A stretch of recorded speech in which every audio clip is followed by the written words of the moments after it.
सबों को जय यीशु इस सहाय प्रेज द लॉर्ड। प्रार्थना तो परिवार फिर से आप सबों का आज की इस आराधना प्रार्थना में प्रभु यीशु मसीह के जीवित और सामर्थी नाम से हम सभी प्रार्थना तो परिवार के भाई बहन मिलकर साथ में हमारी अगुआ प्रभु के दास सिस्टर एस्तर, प्रभु के दास भाई राज, आप सबों का हार्दिक स्वागत करते हैं, हार्दिक अभिनंदन करते हैं। आशा है आप सभी ईश्वर की कृपा से सकुशल हैं, ईश्वर के प्रेम में बने हुए हैं और उसके आज्ञाओं और उसके शिक्षाओं के अनुसार जीवन जी रहे हैं। प्रभु जो हर दिन हमें अपने उपस्थिति में लेकर आते हैं, वह हर दिन हमें अपने जीवन के राह पर लिए चलते हैं, अपने जीवन की बातों को अपने दास दासियों के माध्यम से हमें सिखलाते हैं, बतलाते हैं और अपने आशीषों को हमारे जीवन में उंडेलते हैं। प्रभु चाहते हैं कि हम उसे पुकारें, उसे प्रार्थना करें और हम जानते हैं कि हमारा प्रभु, हमारा ईश्वर हमारी प्रार्थनाओं को, हमारी पुकार को सुनने वाला ईश्वर है और वह हर एक प्रार्थनाओं का उत्तर देता है। तो आइए हम इस अनुग्रह के लिए कि प्रभु ने हम पर किया है कि आज हम उसे जान पाते हैं, उस पर भरोसा रख पाते हैं और वह हमारी प्रार्थनाओं को, पुकार को सुनता है। हम आनंद के साथ उस जीवित परमेश्वर की स्तुति करें, उसकी महिमा गाएं, उसका धन्यवाद करें। तो आज की इस आराधना प्रार्थना में मैं हूँ भाई भूषण, मेरे बाईं ओर है मेरी धर्मपत्नी बहन अंजना है, साथ में है बहन अंशु और बहन कीर्ति। आज की इस आराधना प्रार्थना में आरंभिक प्रार्थना करेंगी बहन अंशु और आराधना में अगुवाई मैं करूँगा। वचनों को मैं पढ़ूंगा और आज वचनों की उद्घोषणा और अंतिम विशेष आशीष की प्रार्थना होगी प्रभु के दास भाई राज के माध्यम से। तो आप सभी हमारे इस आराधना प्रार्थना में बने रहें, जितने भी ऑनलाइन यूट्यूब के माध्यम से जुड़े हैं।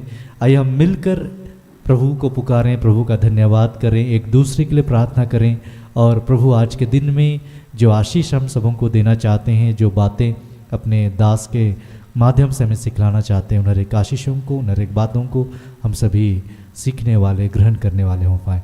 तो आइए हम इस आराधना प्रार्थना में आगे बढ़ें। आइए इस वक्त में हम सब अपने आप को तैयार करें और प्रभु से कहें, प्रभु को पुकारें, उनसे जुड़ने का प्रयास करें। आइए हम प्रार्थना करेंगे। हे महान जीवित प्रेमी पिता परमेश्वर, आज के सुंदर दिन के लिए प्रभु जी आपका धन्यवाद करते हैं। प्रभु इस प्रार्थना सभा के लिए आपका धन्यवाद करते हैं पिता, इस आराधनालय के लिए, इस जगह के लिए आपका धन्यवाद करते हैं पिता। हे प्रभु, जब जब हम तुझे पुकारते हैं पिता, तू हमारी पुकार को सुनता है प्रभु। जहाँ कहीं दो या दो से अधिक तेरे नाम से इकट्ठे होते हैं प्रभु जी, तू वहाँ उपस्थित रहता है और उनकी हर पुकार को सुनता है। आइए पिता, इस घड़ी हम सब पर अपना नियंत्रण को लीजिए प्रभु। इस मौसम पर आपका नियंत्रण है, हर एक सिस्टम पर, आज के दिन पर, दिनचर्या पर आपका नियंत्रण है प्रभु जी। आपका धन्यवाद करते हैं। क्या ही धन्य है प्रभु हम सब कि आपकी आत्मिक संगति में बुलाए गए हैं प्रभु। हम सबको तूने चुन चुन कर बुलाया है पिता। धन्यवाद करते हैं प्रभु हमारे अगुए सिस्टर स्थिर ब्रदर राज के लिए पिता।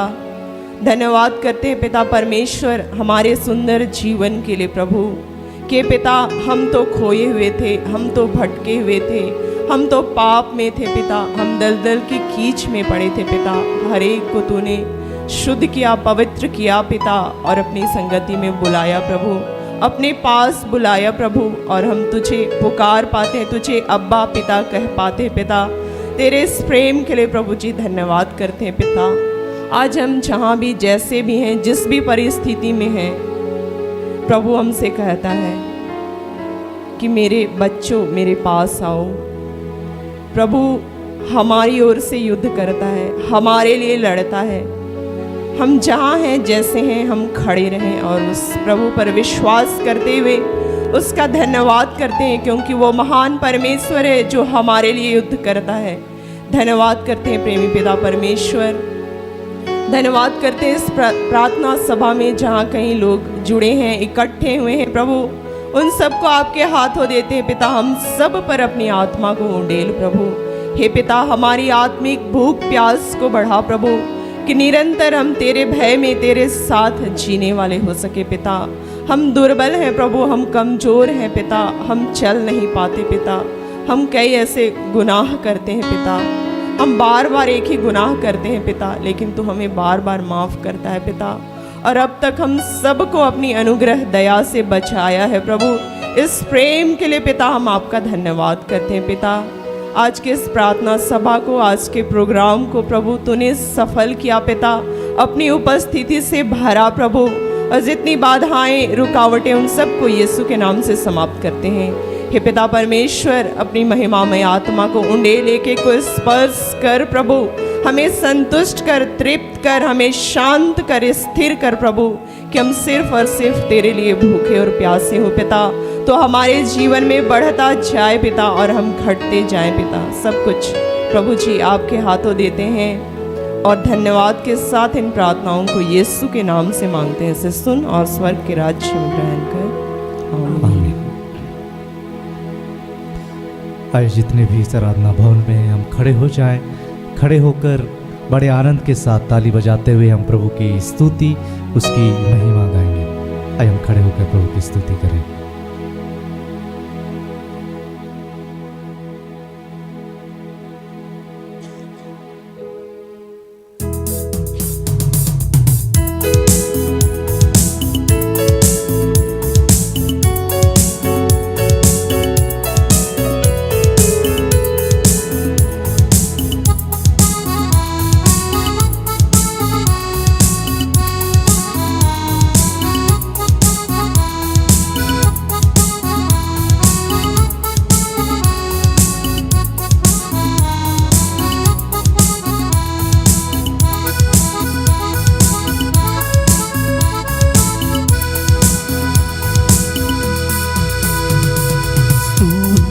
आराधना ऊपर जाती है, आशीष लेकर नीचे आती है। स्तुति आराधना ऊपर जाती है, आशीष लेकर नीचे आती है। स्तुति आराधना ऊपर जाती है, आशीष लेकर नीचे आती है। स्तुति आराधना ऊपर जाती है, आशीष लेकर नीचे आती है।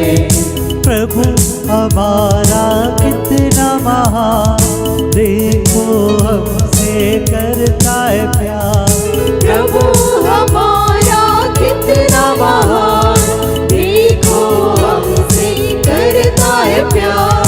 प्रभु हमारा कितना महान, देखो हमसे करता है प्यार।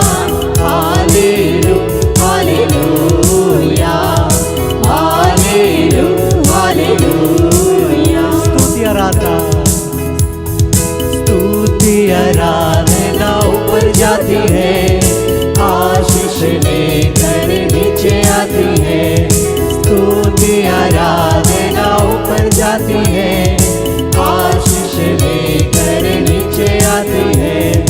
प्रभु हमारा कितना महान, देखो हमसे करता है प्यार। प्रभु हमारा कितना महान, देखो हमसे करता है प्यार। Hallelujah hallelujah hallelujah hallelujah.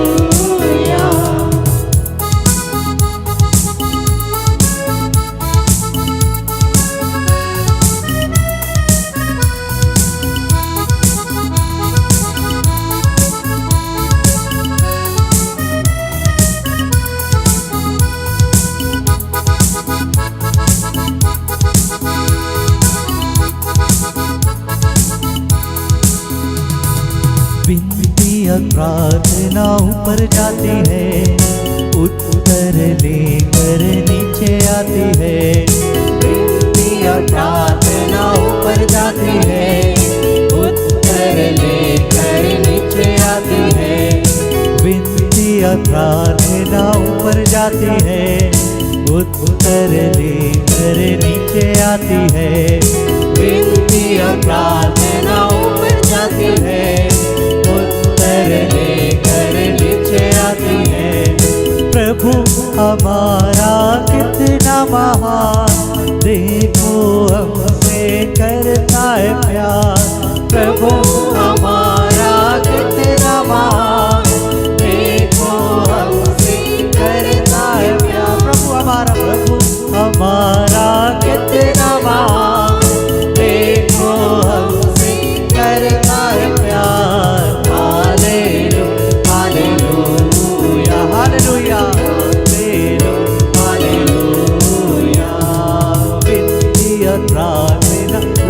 जाती है, उत्तर लेकर नीचे आती है। विनतियाँ प्रार्थना ऊपर जाती है, उत्तर लेकर नीचे आती है। विनतियाँ प्रार्थना ऊपर जाती है, उत्तर लेकर नीचे आती है। विनतियाँ प्रार्थना ऊपर जाती है, उत्तर लेकर नीचे आती है। प्रभु हमारा कितना महान, देखो हमसे करता है प्यार। प्रभु हमारा कितना महान, देखो हमसे करता है प्यार। Hallelujah hallelujah hallelujah.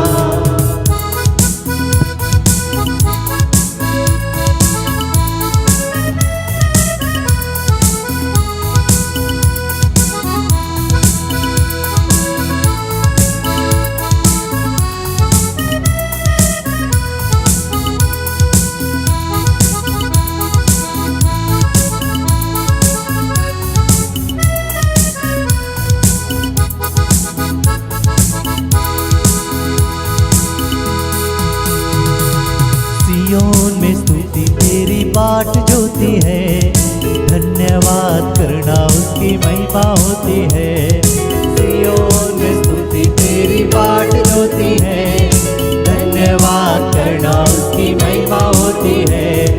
सियोन में स्तुति तेरी बाट जोती है, धन्यवाद करना उसकी महिमा होती है। सियोन में स्तुति तेरी बाट जोती है, धन्यवाद करना उसकी महिमा होती है।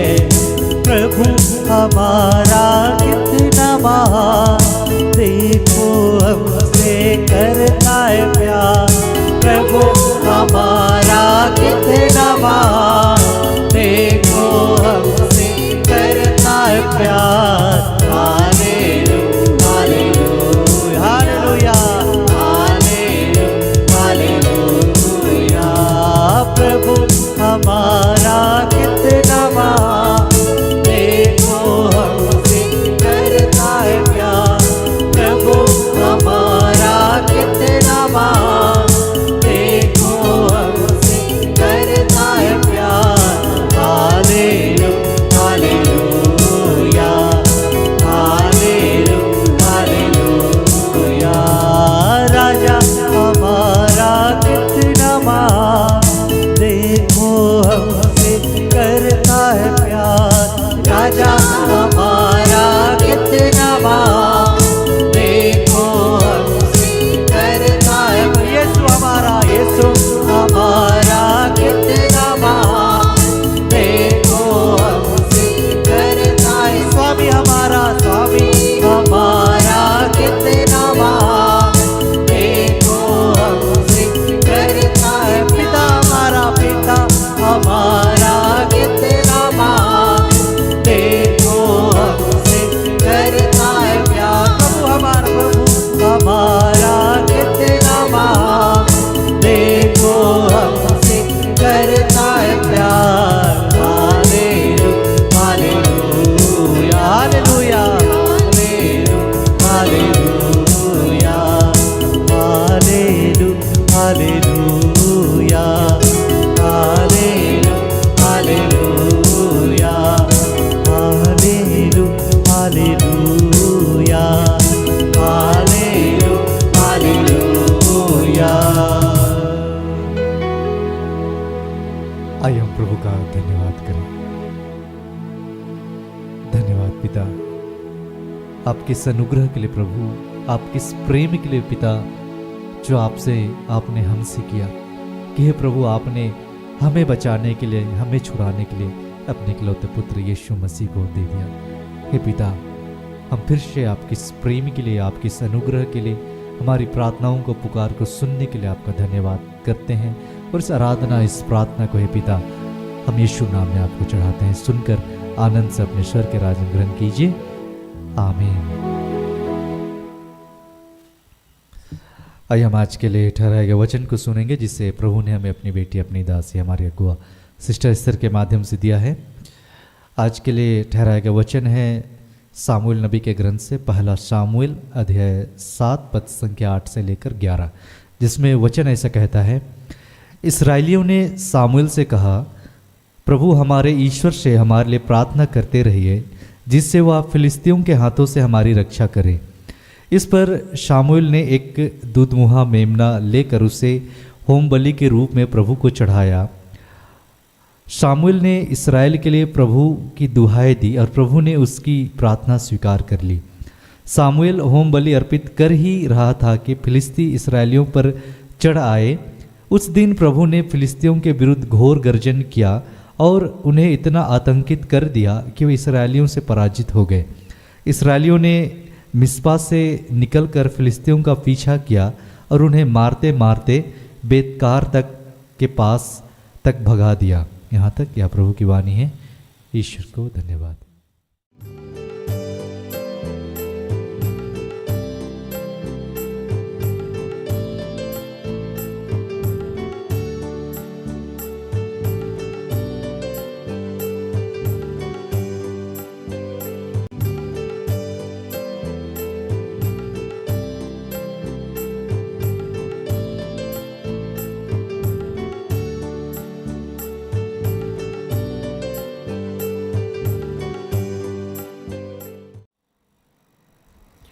सबको जय यीशु सहाय, प्रेज द लॉर्ड। आइए प्रार्थना करें।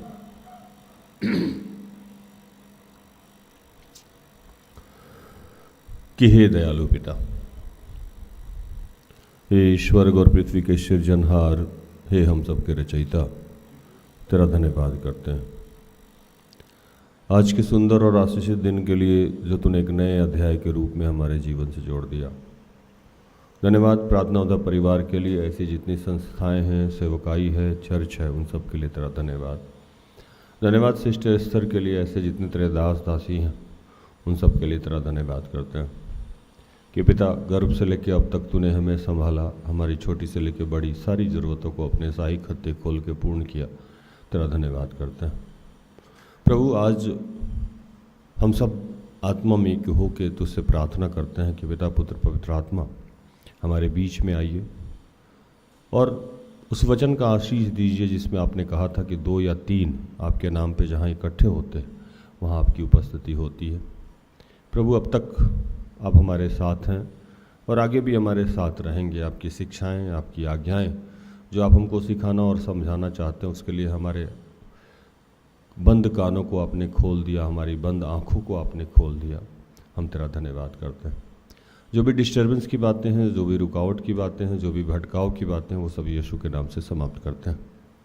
धन्यवाद की यह प्रार्थना प्रभु यीशु के जीवित और पवित्र नाम से मांगते हैं। दया से सुन और स्वर्ग के राज में ग्रहण कर, आमीन।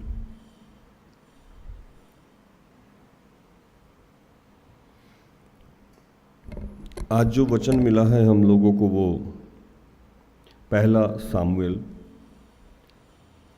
7:8 से 11। और इस्राएलियों ने सामुएल से कहा, हमारे लिए हमारे यहोवा की दुहाई देना ना छोड़, जिससे वह हमको पलिश्तियों के हाथ से बचाए। तब शामुएल ने एक दूध पीता मेमना ले सर्वांग होम बलि करके यहोवा को चढ़ाया और सामुएल ने इस्राएलियों के लिए यहोवा की दुहाई दी और यहोवा ने उसकी सुन ली। उस समय सामुएल होम बलि को चढ़ा रहा था। उस समय फिलिस्ती इस्राएलियों के संग युद्ध करने के लिए निकट आ गए। तब उसी दिन यहोवा ने फिलिस्तियों के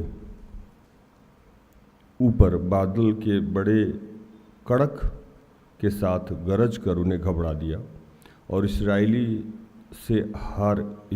से हार गए।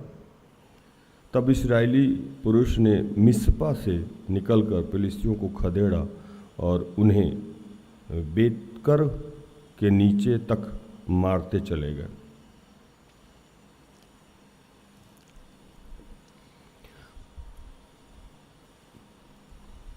बहुत ही प्यारा वचन है आज। वैसे भी इन दिनों मैं प्रभु से कहता हूँ कि प्रभु अलग अलग वचन दिया कीजिए, नहीं तो मेरे साथ मजबूरी क्या है कि मुझे जो प्रभु के द्वारा वचन दिया जाता है उससे अलग होकर मैं प्रचार नहीं कर सकता हूँ। जैसे सुमित भाई आते हैं, जैसे भूषण भाई आते हैं, जैसे सिस्टर एस्थर आती हैं, तो प्रभु सबको वचन देता है। यहाँ क्या है, यहाँ का सिस्टम क्या है कि किसी एक को वचन मिलता है और किसी एक को व्याख्या का दान है, और दोनों ही के माध्यम से सेवकाई को चलाता है प्रभु। तो कोई एक दास है जिसके माध्यम से व्याख्या मिलता है और सिस्टर एस्थर के माध्यम से वचन मिलता है। तो एक पैटर्न है जो हम लोग को पकड़ के चलना पड़ता है। तो कई बार मेरी इच्छा होती है कि बाकी सेवक जैसे प्रचार करते हैं हर एक टॉपिक पे, तो मुझे भी विभिन्न प्रकार का टॉपिक मिले। अब टॉपिक देगा ही नहीं प्रभु तो अपने मन से कोई प्रचार तो आदमी करके जाएगा नहीं, जो वचन होगा उसी पे बात कर रहा होगा। तो मेरा जब भी वचन आएगा तो देखिएगा उत्साह से भरा हुआ, एनर्जेटिक, मतलब जाके प्रचार ऐसे करो कि कुछ नहीं होगा, सब ठीक हो जाएगा, ऐसा है वैसा है, घुमा फिरा कर वैसा ही प्रभु वचन देता। तो मैं इन दिनों प्रभु से कह रहा था कि प्रभु बच्चे हैं और सीखना है, हमको भी सीखना है। और जब वचन डिफरेंट वचन आता है तो बाइबल पढ़ते हैं हम लोग, और जितना एक्साइटेड आप प्रचार सुनने के लिए होते हैं, मेरा या किसी भी दास का, मैं अपना खुद प्रचार सुनता हूँ उतना ही एक्साइटमेंट के साथ। कई बार मेरी बेटी बोलती है अपना प्रचार कौन सुनता। होता क्या है कि जिस टॉपिक पे हम लोग जब बोलते होते हैं तो उस समय हम नहीं बोलते होते हैं, वो हमारे अंदर आत्मा बोलता है। तो जब हम लोग रात में इकट्ठे, कई बार मेरे घर में आप जाइएगा तो 10-11 बजे, 12 बजे, 1 बजे रात में मैं अपना ही प्रचार सुनता हुआ पाऊँगा, क्योंकि मुझे भी एक्साइटमेंट रहता है कि इस टॉपिक में प्रभु क्या क्या बोला। तो आप लोग भी प्रार्थना करिए कि इन दिनों मुझे अलग अलग डिफरेंट टॉपिक मिले बाइबल का, उत्साह एनर्जी से भरा हुआ टॉपिक मिले, बट अलग अलग भी टॉपिक मिले जिसपे हम लोग बाइबल को और बड़े अच्छे से अध्ययन कर पाएँ, सीख पाएँ, समझ पाएँ। क्या भूषण भाई, आज का प्रचार जहाँ से प्रभु करने के लिए प्रेरित कर रहा है और आत्मा का सामर्थ्य दे रहा है, हम सबके जीवन में एक और समस्या है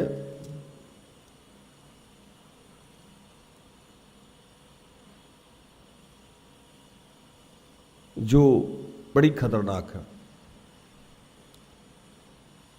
जब हम प्रभु को जान जाते हैं,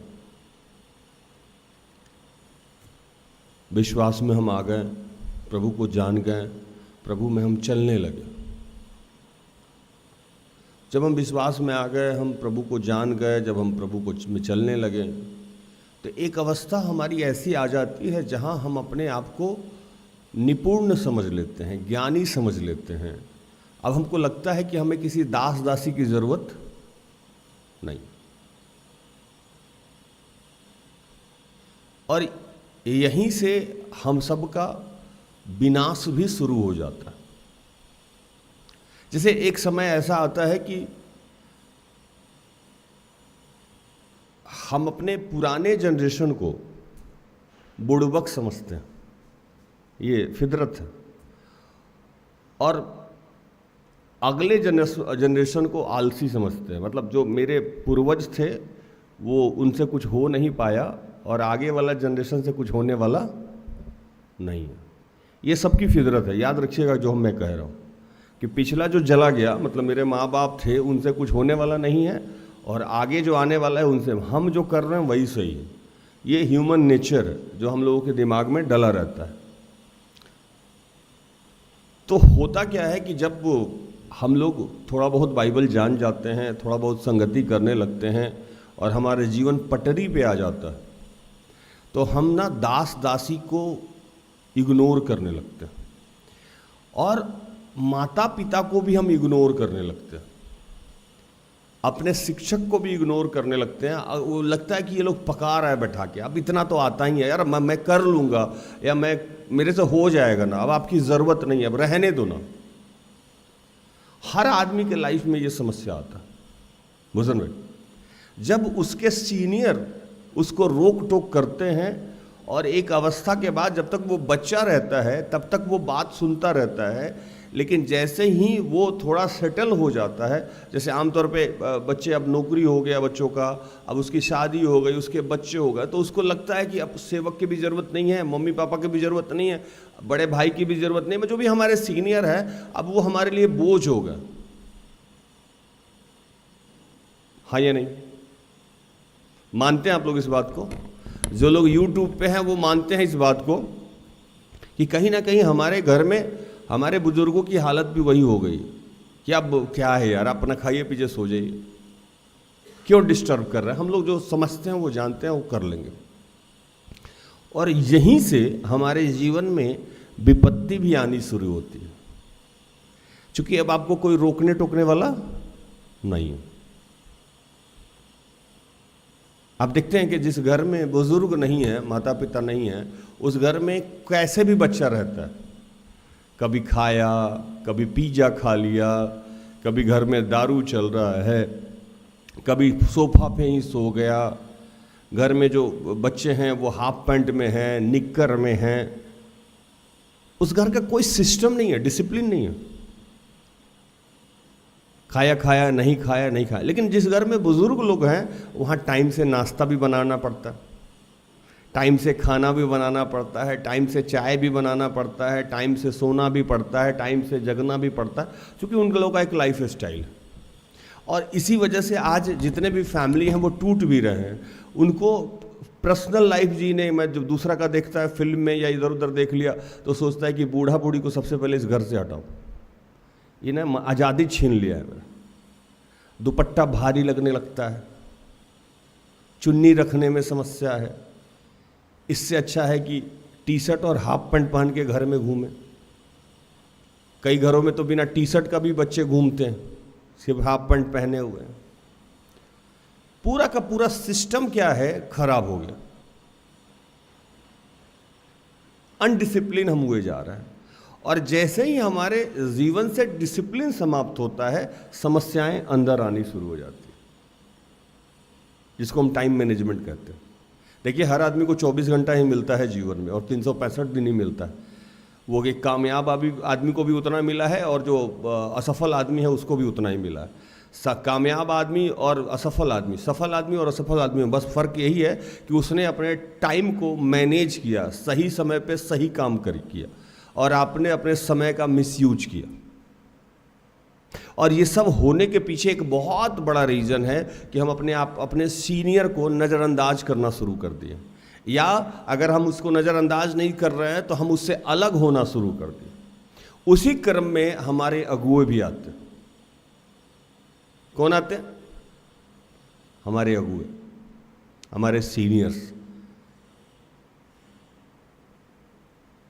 आज एक मैसेज प्रभु हम सबको देना चाहता है। विशेषकर आज हम सेवक पे बात करेंगे। माता पिता को मैंने इन्वॉल्व किया, बड़ी बहन को इन्वॉल्व किया, आपके शिक्षक को इन्वॉल्व किया। ये सब एक तरीक़ा से सेवक ही हैं, लेकिन विशेष बात हम याजक पे करेंगे। आप कि जैसे ही हम सेटल होते हैं, हम याजक को और अगुआ को इग्नोर करने लगते हैं। और जब हम उनको इग्नोर करने लगते हैं, या उनसे मिलना जुलना कम कर देते हैं, या उनकी बातों को सुनना बंद कर देते हैं, तो हम समस्या में पड़ने लगते हैं। क्योंकि पिछले रिट्रीट में जब मुझे प्रभु मेरा शरीर इस्तेमाल कर रहा था, तो मैं एक बात एक दिन के प्रचार में प्रभु ने मेरे मुंह से कहा था कि हमारे जो अगुआ हैं, हमारे जो याजक हैं, हमारे लिए जो सेवक निर्धारित किया गया है, वो हमारे जीवन में अलार्म का काम करते हैं। पता नहीं आप लोगों को याद है कि नहीं? वो अच्छा और बुरा दोनों का काम बताने का काम करते हैं, जिसमें बाइबल लिखता है कि मैं अपने दास, अपने भविष्यवक्ता पे बिना बताए कि कोई कार्य नहीं करता। अब इसमें समस्या क्या है कि आज कुछ दास ऐसे भी हैं जो दुकानदारी कर रहे हैं, मैं उनकी बात कभी भी नहीं करता हूं। अगर कोई सच्चा और अच्छा दास आपके जीवन में मिल गया है तो उसको गलती से भी छोड़िएगा नहीं, चाहे आप जितने भी सेटल हो गए हैं। जैसे ईश्वर की ज़रूरत आपको हर पल हर वक्त पड़ेगी, वैसे ही दास और दासी की ज़रूरत भी आपको हर पल हर वक्त पड़ेगी, क्योंकि उसके माध्यम के बगैर ईश्वर तक पहुंचने में बहुत कठिनाई होगी, आपको बहुत ज़्यादा कठिनाई होगी। क्योंकि नॉर्मल प्रक्रिया क्या है? नॉर्मल प्रक्रिया ये है कि हम लोग दुनियादारी में चलने वाले लोग हैं। हमारा जीने का एक तरीका है, हम सुबह जगे, छोटा सा प्रार्थना किए, घर का काम किए और खाना बनाए, पति पत्नी के साथ जो करना है किए, बच्चों को स्कूल छोड़े, नौकरी किए, कॉलेज गए, स्कूल गए, ऑफिस गए, जो गए, फिर शाम में आए, अगर हम बहुत धर्मी हैं, छोटा सा प्रार्थना किए और फिर हम सो गए। कभी बाइबल पढ़े, कभी नहीं पढ़े, संडे को चर्च गए तो कभी मिस कर गया, कभी कुछ हो गया। लेकिन याजक जो है उसका 24/7 एक ही काम है। जो चीज आपके लिए सेकेंडरी है वो चीज उसके लिए सेकेंडरी नहीं है। वो रात में भी जगा तो प्रभु के साथ बैठा, वो कभी भी बात किया तो बाइबल पे बात किया, वो अगर बाई चांस टीवी भी देख रहा है तो उसके दिमाग में बाइबल ही चल रहा है, वो आपके साथ खाना भी खा रहा है तो उसके साथ बाइबल ही चल रहा है। तो वो 24 घंटा, चाहे जितना भी दुर्बल है, कमज़ोर है, एक तो वो चुना हुआ आदमी है, अभिषिक्त है, प्रभु ने उसको चुना ही इसी काम के लिए है, और दूसरा कि वो 24 घंटा अनजाने या जाने में भी किसी भी मूड में रहे तो वो प्रभु से कनेक्टेड है। क्या है वो? ईश्वर से क्या है वो? कनेक्टेड है। आप 24 घंटा ईश्वर से कनेक्टेड नहीं रह सकते।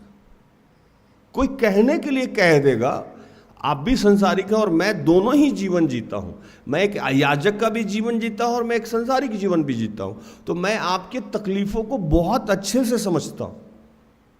कई बार सिस्टर एस्तर आपकी तकलीफ नहीं समझ सकती, मैं उनको बुरा नहीं कह रहा हूं, मैं उदाहरण दे रहा हूं, क्योंकि उनकी शादी नहीं हुई है, उनके संसारिक बच्चे नहीं हैं, लेकिन उस अवस्था में इसीलिए शायद मुझे और सिस्टर एस्तर को एक जगह खड़ा किया। मैं पत्नी की भी समस्या समझता हूँ, मैं बच्चों की समस्या समझता हूँ, मैं माँ बाप की समस्या समझता हूँ, मैं भयविचार में गिरने की समस्या समझ सकता हूँ, मैं नशे में जाने की समस्या समझ सकता हूँ, मैं वो सारा चीज़ समझ सकता हूँ जो एक सांसारिक लोगों की समस्या है। तो मैं समझता हूं कि उस समय आपकी स्थिति क्या होती है, उस समय आपकी मानसिक स्थिति क्या होगी, आपकी आर्थिक स्थिति क्या होगी, आपकी आत्मिक स्थिति क्या होगी। तो मैं इस बात को बहुत अच्छे से जानता हूं कि 24 घंटा प्रभु में रहना संभव नहीं है। क्या भूषण भाई? ये कहना बड़ा आसान है, करना बहुत ही कठिन काम है। ये कर कौन सकता है 24 घंटा प्रभु में रहना? सिर्फ प्रभु के चुने हुए याजक ही 24 घंटा प्रभु से कनेक्टेड रह सकते। हम लोगों के जीवन में जब विपत्ति आती है तब हम लोग कनेक्टेड रहते हैं। जैसे ही हमारा लाइफ नॉर्मल हो जाता है, हम सबसे पहले प्रभु को और प्रभु के दास को डिस्कनेक्ट कर देते हैं, क्योंकि अब उसकी जगह नहीं है। हम लोग डॉक्टर के पास कब जाते हैं? बीमार होते हैं तब। स्वस्थ आदमी कोई डॉक्टर के पास जाता है? नहीं जाता है ना। कोई भी स्वस्थ आदमी डॉक्टर के पास नहीं जाता है। जब हमारे जीवन में रोशनी ही रोशनी हो तो हमको दीपक की ज़रूरत नहीं पड़ती है। जब अंधेरा होगा तो दीपक के पास जाते हैं, दीपक ढूंढना शुरू करते हैं। अब समस्या यही है कि आज हम लोग जितने लोग गिर गए हैं या किसी विपत्ति में पड़ गए हैं या पढ़ रहे हैं, तो समस्या ये है कि उस चीज़ को हम खुद ही सॉर्ट आउट करने में लगे हुए, और ये आपसे होने वाला नहीं, क्योंकि इसके लिए एक स्पेशल व्यक्ति को नियुक्त किया गया है, जिसको हम क्या कहते हैं? याजक। कई बार आपकी प्रार्थना नहीं सुनी जा रही है तो आपको किसी दास से मिलकर प्रार्थना करवा लेना चाहिए। कई बार आपकी समस्याएं नहीं सॉल्व हो रही है तो किसी दास से मिलके आपको समस्या का हल ढूंढ लेना चाहिए और मिल जाएगा। और इसी प्रक्रिया में आज हमारा समाज चूक रहा है। हुसैन भाई समझ रहे हैं? हमको लगता है कि अब हम निपुण हैं, हमको सब आ गया है, ये हमको नया क्या बताएंगे। ऐसी कौन सी नई बात बताएंगे? हमको तो पता ही है कि यीशु आया, मारा गया, गाड़ा गया, पुनरुत्थान हो गया, ईस्टर पे ये प्रचार होगा, क्रिसमस पे ये प्रचार होगा, इस पे ये प्रचार होगा, ये सब तो पता ही है। तो इनके पास क्या है नया? नया है, याजक के पास हमेशा ही आपके लिए कुछ नया है। वो क्या नया है बताऊं मैं आपको? मैसेज नया है। बाइबल का मैसेज पुराना हो सकता है, लेकिन आपके जीवन में जो विपत्ति आने वाली है वो मैसेज नया है। आपके जीवन में जो खुशी आने वाली है वो मैसेज नया है। ये तो आपको डायरेक्टली पता नहीं लगने वाला है। और इस विपत्ति से आप निकलिएगा कैसे, ये भी आपको याजक प्रभु से पूछ के बताएगा, ये नया है। और इस आशीष को आप संभालते हुए चलिएगा कैसे, ये भी आपको याजक बताएगा, प्रभु का दास बताएगा, ये नया है। बाइबल की कहानी पुरानी हो सकती है, मैसेज जो आपको मिल रहा है किसी दास के माध्यम से, जो कि कतई भी कभी भी आपको नहीं मिल सकता है, वो नया है।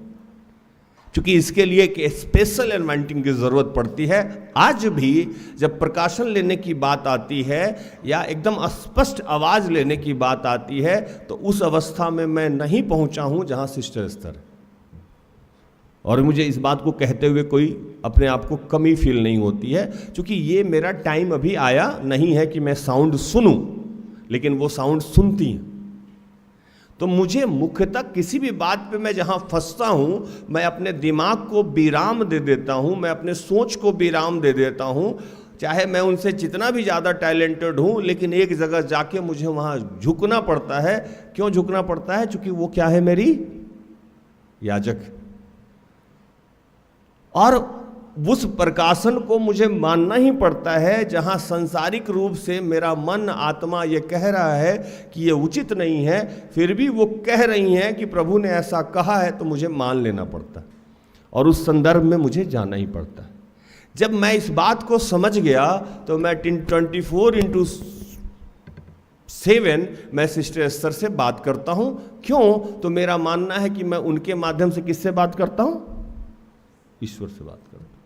शायद यही कारण है कि आज मैं बाकी लोगों से ज़्यादा खुशहाल हूं, और मेरे जीवन में विपत्ति आती भी है तो वो चली जाती है, क्योंकि मेरा याजक, जो प्रभु का याजक है, जो मेरा अगुआ है, मैं उससे 24/7 कनेक्टेड हूं। और अच्छे और बुरे दोनों का इंडिकेटर हमको होते रहता है कि ये सही है, ये गलत है, इससे बचना है, इसको करना है। और आज बाकी लोगों के जीवन में जो विपत्तियां आ रही है, अगर मेरे टीम से भी जुड़ा हुआ लोग है या मेरे घर से भी जुड़ा हुआ लोग है, वो फंसता इसलिए है कि उसने याजक को दरकिनार कर दिया। मतलब आपने अपने इंडिकेटर को बंद कर दिया है। आपको जगाने वाला जो अलार्म है, हम लोग स्किप करते करते करते करते बाद में क्या करते हैं, उसको बंद कर देते हैं और हम सोए रह जाते हैं। हाँ या नहीं? तो याजक का इंपॉर्टेंस क्या है, जिस पे हम बात करने जा रहे हैं। आप लोगों को यहां तक प्रचार तो समझ में आ ही गया होगा।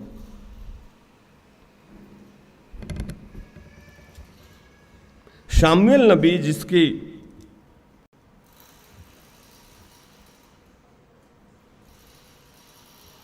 एक वचन पढ़िए, 1 शामुएल 4:3। जब वे लोग छावनी में लौट आए, तब इस्राएल के वृद्ध लोग कहने लगे, यहोवा ने आज हमें पलिश्तियों से क्यों हरवा दिया? आओ हम यहोवा की वाचा का संदूक सीलो से मांग ले आए, कि वह हमारे बीच में आकर हमें शत्रुओं के हाथ से बचाए। इस्राएली को तो आप लोग जानते हैं। इस्राएली जो प्रभु के घराने के लोग हैं पुराने समय में, उनको इस्राएली कहते हैं, जिसमें ईश्वरीय की कृपा हमेशा बनी रहती थी।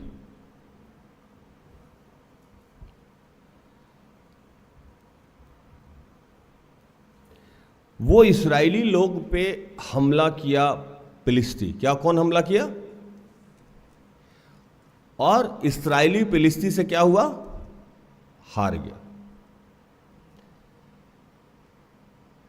जब हार गया तो वहाँ के जो बुजुर्ग लोग थे वो कहने लगे कि क्या कारण है कि हम लोग इस्राएली हैं, हम लोग ईश्वर के घराने के लोग हैं, या साधारण भाषा में हम विश्वासी हैं। ये वही परिस्थिति है जिसमें एक गोलियत इन्हीं के परिवार का था, याद आया है ना। तो जैसे दाऊद वहाँ खड़ा होकर कह रहा था कि तू कौन है जो हमको हरा देगा, तू खातना रहित है और हम खातना किए हुए लोग, मतलब हम इस्राएली हैं, हम विश्वासी हैं, तू हमको हरा नहीं सकता। और यहाँ घटना घट रही है कि इस्राएली हार जा रहे हैं और फलिस्ती गोलियत के घराने के लोग जीत जा रहे हैं। तो वहाँ के जो बुजुर्ग लोग थे वो उनके मन में आया कि ऐसा कैसे संभव है कि आज हमारी नौकरी नहीं लग रही है। जैसे आज हम सोचते हैं ना, हमारे बच्चे नहीं हो रहे हैं, हमारी समस्या नहीं जा रही है, हम तो दिन भर प्रभु प्रभु कर रहे हैं, या हम सब कुछ कर रहे हैं। वैसे ही वहाँ के बुजुर्ग लोग पूछने, समझने, सोचने पे मजबूर हो गए कि ये क्या कारण है कि ऐसा हुआ है। तो आओ हम यहोवा से पूछे। अब यहोवा से डायरेक्ट तो आप पूछ नहीं सकते हैं, तो माध्यम कौन होगा? याजक होगा। आप डायरेक्ट बात ईश्वर से तो कर नहीं सकते, आपको तो कोई मूसा चाहिए ही, और आपने मूसा को तो पहले से इग्नोर करके रखा है। उसकी बात आप सुनते नहीं है, वो आपके लिए बोझ हो गया।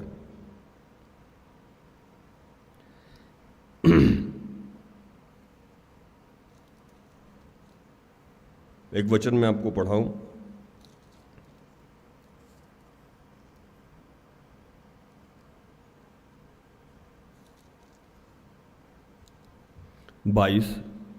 पहला सामुएल 4:22। फिर उसने कहा, इस्राएलियों में से महिमा उठ गई है, क्योंकि परमेश्वर का संदूक छीन लिया गया है। इस्राएलियों के ऊपर से महिमा उठ गई है। हालेलुया। क्या उठ गया है? महिमा उठ गया है। मतलब हमारे और आपके ऊपर से, जो हम लोग विश्वासी लोग हैं, जो प्रभु के जानने वाले लोग हैं, महिमा क्या हुआ है? उठ गया है।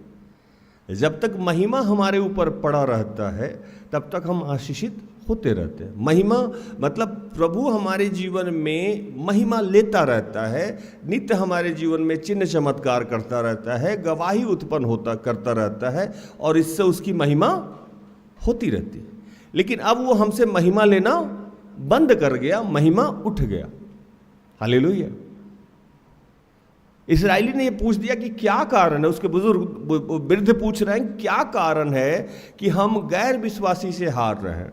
जो गैर विश्वासी है उसकी नौकरी हो जा रही, उसका विवाह हो रहा है, उसका झगड़ा नहीं हो रहा पति पत्नी से, और हम जो निरंतर ईश्वर को मानने वाले लोग हैं उसके जीवन से अब हम हार भी रहे हैं। और यहां मैंने पढ़ा कि महिमा भी उठ गई है, ब्लेसिंग समाप्त हो गया। क्या कारण? इसका मुख्य कारण था, जब इस कहानी को पीछे पढ़िएगा तो सामुएल नबी के एक गुरु थे जिसका नाम एली था। क्या था? एली। सामुएल नबी के एक गुरु थे जिसका नाम एली था, और एली के रहते रहते सामुएल नबी को दर्शन मिला था, और सामुएल नबी को प्रभु ने अपना नया याजक चुन लिया था। पढ़िए एक वचन,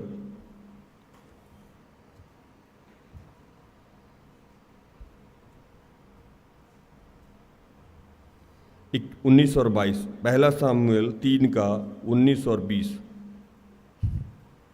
शामुएल बड़ा होता गया और यहोवा उसके संग रहा, और उसने उसकी कोई भी बात निसफल होने नहीं दी।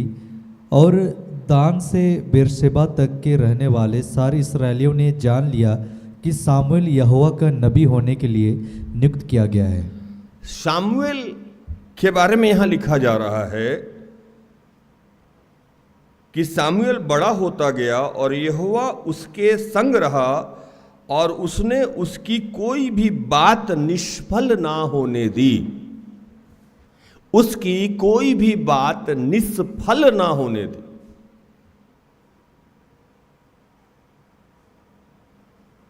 निष्फल मतलब भूमि पे गिरने ना दी, उसके जुबान से जो चीज निकल गया निष्फल।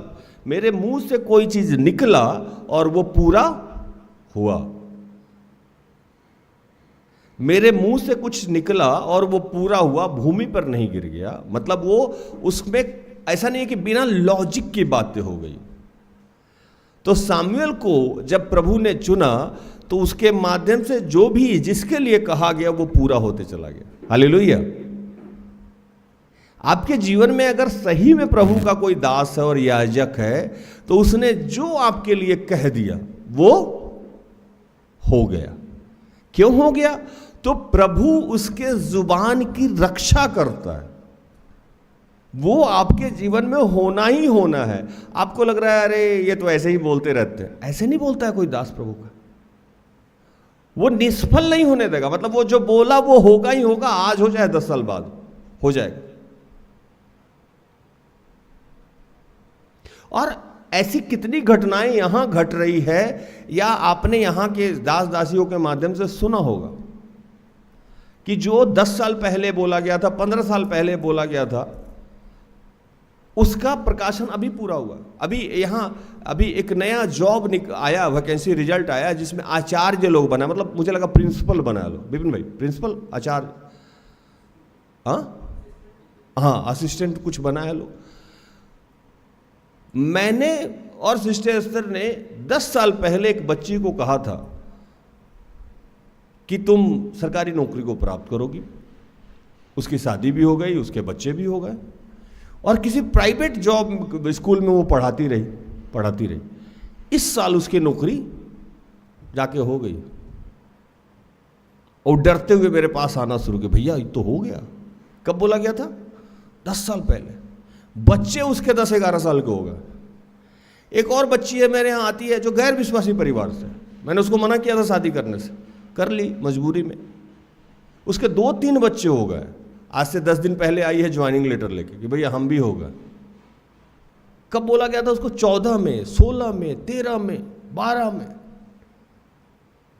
प्रभु कभी कोई बात निष्फल नहीं होने दिया।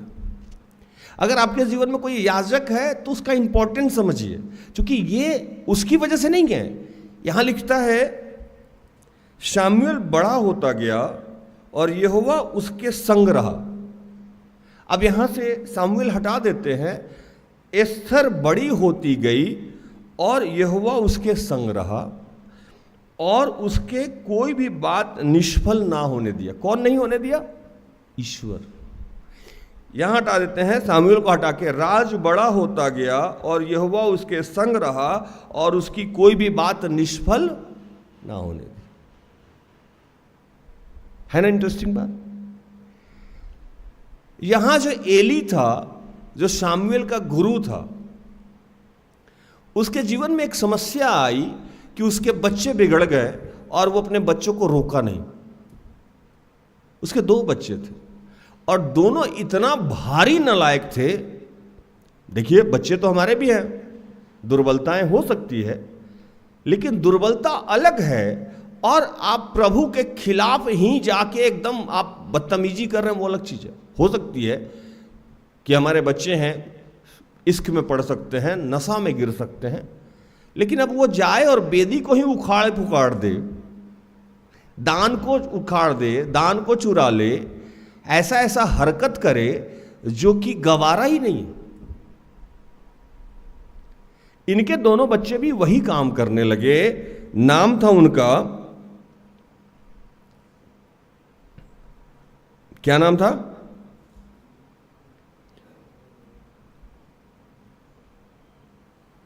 पनीहास। क्या नाम था? नाम भी ऐसा रहता है ना।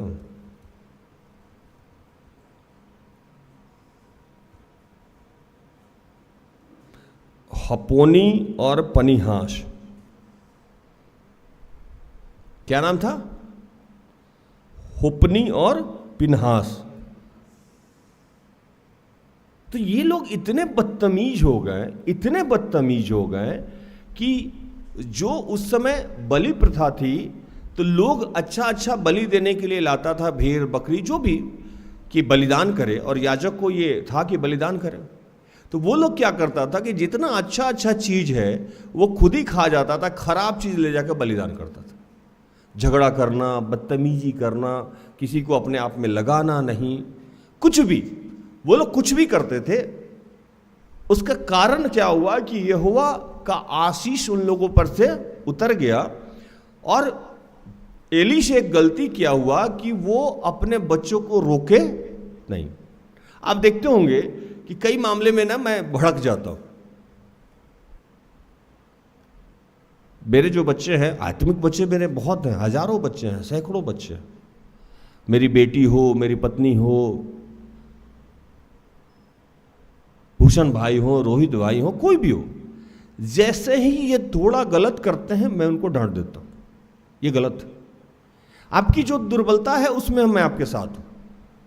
इश्क हो गया, आइए दोनों मिलके ब्रेकअप सॉन्ग गाएंगे, वो अलग बात है।